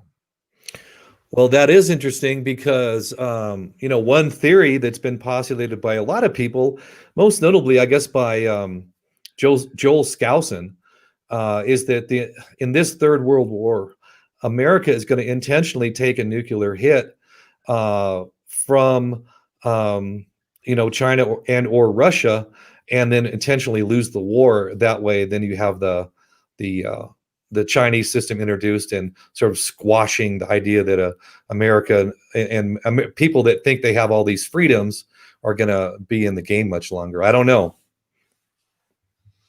That is an interesting consideration. I think that whatever's going on, they have effectively and essentially destroyed this country.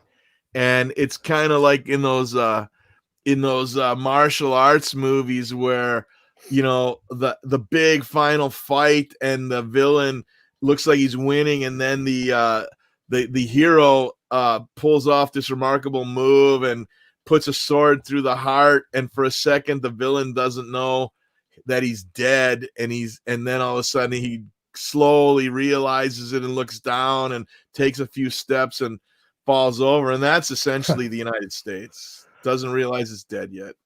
Yeah, and of course, I think it's possible to have some kind of rebuild after things go haywire. The original bird for the United States was supposed to be the Phoenix, according to Manly P. Hall and other esoteric writers. So I think this government that we're under in the United States is gone too far to be reformed, and it's going to have to fall apart to some degree before we can construct a new reality. Well, the only hope for this nation, like Angelo John Gage said yesterday on my show, The Perfect Triangle, there is no political solution. We still have the numbers. There's a lot of loyal nationalists in the government and especially in the military, and that what I was saying in the first hour, We have to wipe out this cancer, remove the control, and then we start out with honest elections. It takes nothing to migrate industry and banking to keep it all working, because you've got what's backing the dollar without the parasites, the full force and might of the U.S. military. So there's no reason that there doesn't need to be chaos at all. Everything can maintain. And so they're going to try and create anarchistic chaos. They already are with the vile parasite George Soros, but it doesn't need to be that way. Yeah, that's true. And as Andy Gauss used to say, he died recently, but he was an expert on the monetary system and American history, said the American dollar is backed up by Marines and F-16s. That's just it. That's why, like my eyes pointing out, the globalist parasites suck all the wealth out, and they've taken a lot of the fiat wealth, but most of it is held in debt by the useless Federal Reserve, and we have the military to back the Treasury. We don't even need the Federal Reserve. In fact, they should all be lined up and publicly shot on a pay-per-view to bring in some money to the new nationalist government and make a point, make a big point. There should be mass broadcast executions, all the dual citizen traitors, all the Bushes, the Clintons, the Obamas, the Bidens, the Schumers, all of them who have been traitors to this country need to be publicly lined up and shot, and people need to see it and be woke up to the what those type of crimes against the citizens of this nation, what the end result is for a real nationalist country, the sovereign Republic of the United States. And it's a pipe dream probably, but that's the only way to save this nation at this point. No political solution, no corporate solution, no globalist media solution, none of that shit. And the sad thing is you got so many incredibly stupid mask-wearing sheeple who are believe in the color revolution and believe the deviance of the LGBTQ WTF and the violent low impulse underclass are the way of our future. That is insane, and that needs to go away. It's insane. Yeah. And Katie Dane in the chat room there in YouTube is she knows Andy Goss's work, and he was a good man. I learned a lot about the monetary system from that guy. He knew a lot about how the Federal Reserve worked. Who was is that Andy Gauss who used to be on Jeff Rentz regularly? Yes, he was on Jeff Rentz, but he was primarily on Patrick. I forget his name. One Radio Network. He was on his show every single week, and really laid out so much information about the Federal Reserve. And Patrick Slattery? No, Patrick. I can't remember his name now. One Radio Network. Maybe someone in the chat room remembers. I'm sorry. Oh, Andy Gauss died. He was a pretty young guy. What did he die of? He was young. He was only 57, 59, something like that. Oh, no way. I didn't know that. I was like listening to him on Rents. He's a reasoned guy and sharp guy. Oh, yeah. Wow. He died of a brain aneurysm, just like poof, gone, No symptoms, I nothing. did not know that. Yeah. That was maybe 6 months or maybe even a year ago. It wasn't that long. Oh, wow. Yeah. But he really knew the Federal Reserve and how they manipulate things with the money system. He was a scientist when it came to that stuff. Oh, wow. That's shocking to me. I did not know that. Yeah. Now that I put together who he is. Yeah. Wow. Holy cow, man. No, I didn't know that. How long ago did this happen? Oh, maybe 6 months, maybe a year ago at the most. And he used to always talk about the crashaholics that were so sure that the dollar was going to crash. And he said, look, the dollar is not going to crash because it's backed up by Marines and F-16s. Exactly. That was the whole point of the petrodollar from day one. Right. Yeah. That's well, look, this has been a marathon. We're at 3.5 hours almost. What would your final thoughts be, Mr. Giuseppe? Well, my final thoughts are that there is no political solution. There is no electoral solution. The only solution, and it's bad, is one where we take back the country, a nationalist solution, eliminating the malignancy of the globalist parasite, eliminating the malignancy of the dual citizen traitors in government. And people got to wake up, eliminating Bill Gates types and these philanthropists who just rip off, and got to clean house. Got to break a lot of eggs to make this omelet, but it better happen soon, or it's all is literally lost. Yeah, it's going to take more than 12 eggs to make that omelet. And that's so true, Giuseppe. And I would only add that, these people have not been punished for a very long time. And it's just human nature where if you go unpunished, your behavior gets worse and worse and worse. They pulled off the Kennedy assassination and nobody was ever sent to trial for it. Yeah. Not even Oswald, who was conveniently killed by Jack Rubenstein. Who then was dosed with a fast-acting cancer. Right. Right. Yes. Dr. Mary's monkey. There you go. That's all right. Oh, excellent. It all fits together once you have enough of the puzzle pieces to put into place. Amazing. Okay, well, thanks for doing the show with me today. And that was a great guest you got for us. Greg Felton, excellent conversation. And I thought we pushed the envelope with him a little bit. So I think that was interesting. And I learned from him as well, because his standards of evidence are commendable in some ways. Absolutely. I completely agree. Yeah, it was some of the people in the Revolution radio chat room were like, he's not extreme enough for us, and that's fine. But it's good to be able to have adult discussions with people who may not. I don't need people to regurgitate everything I know, and I am certainly not a one-trick pony that always has to be the same thing. Like, I'm always willing to discuss things and be open to another opinion, unless it's a stupid opinion, at which point it's a waste of my time. But like, he's a reasoned guy, and if he wants to be a little bit more conservative, I think when the shit hits the fan, like it looks like it's coming, I think even Greg Felton will wake up and see there's his smoking gun then, right? Right. And he's got one of the biggest pieces of the puzzle which is the Zionist Israeli aspect. So that's a big litmus test, because if you don't have that piece of the puzzle, you're really out in left field and clueless. But of course, it's not the whole puzzle. It's a complicated cabal we're dealing with, and I think there's many arms of it. But if you don't have that piece of the puzzle, you're missing a really big piece of knowledge. Dave Gahary is asking me how the show went. Oh, we got to get him back on too, man. Oh yeah. Yep. And so, all right, man. Yeah, no, it's an honor to work with you. I mean, the whole thing kind of just unfolded my involvement very, very unexpectedly and organically. I mean, you asked me to be the guest on your show 4 or 5 months ago, and holy cow, look where we are now. Some things are just meant to be, but this is the time. This is the final stand against satanic evil, and this is a war we have to win.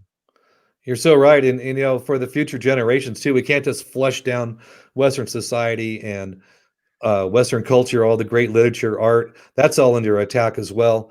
And excellent point. The destruction of history by these weak-minded orc like lemmings who, like Lord of the Rings, they've been turned into orcs, and that's what this Antifa BLM lunacy. We need to do a show. I've got tons of these pictures of these arrested people in Portland and Seattle, and they are out of their minds, self-loathing mental defectives.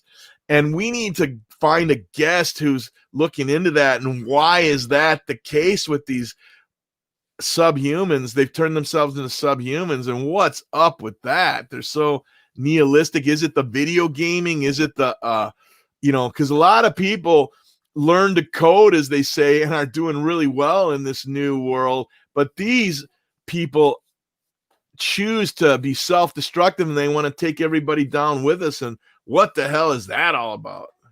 Well, you know, that would be a great show. Let's do that, or at least spend an hour on that, because I've seen some of those pictures and it is fascinating. And I'd be willing to bet that 90% plus of those people went to college, and probably very expensive college. Oh yeah, right. Yep. Yeah, so they got their professor with all their, far left communist ideology on impressionable young minds. Bad combination. Yeah, bad indeed. All Yeah, right, let's man. do that. Great work. Excellent. Yeah, I mean, we're really hitting our stride, man. People are seem to enjoy it, and we're not going anywhere because this war is doesn't look good at this point. But we'll fight. I'd rather live on my die on my feet than live on my knees. That's for sure. Well, that's so true. And we're going to have some tough choices, all of us, coming soon. I guarantee it. Yeah, and man, so it's time to be tough, time to be strong. Right on. And I want to thank everybody from the chat room and Steve, the caller. We want to get more callers because I love having the spontaneity. You just don't know what you're going to get, and that's cool.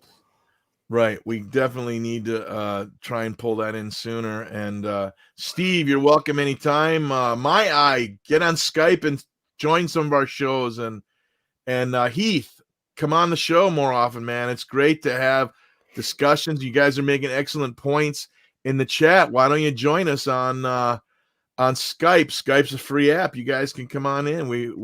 Or actually, I could send you the link via StreamYard if you want to come on the video side of it. But if you come on Skype, you're on both. So I would urge you to get the free Skype app and join us. Yeah, right on. Because the point of worrying about your anonymity anymore, I don't think it matters much, to be honest. I was reluctant to go on video for years, but now at this point, I just figure what does it matter at this point, right? That's exactly right. The level of surveillance is off the chain, but that's just life. We're at war. They have better tech than us. We have better numbers. So, good point, man. We need to win. We have better numbers. That's right. By a lot, by a magnitude. By a lot.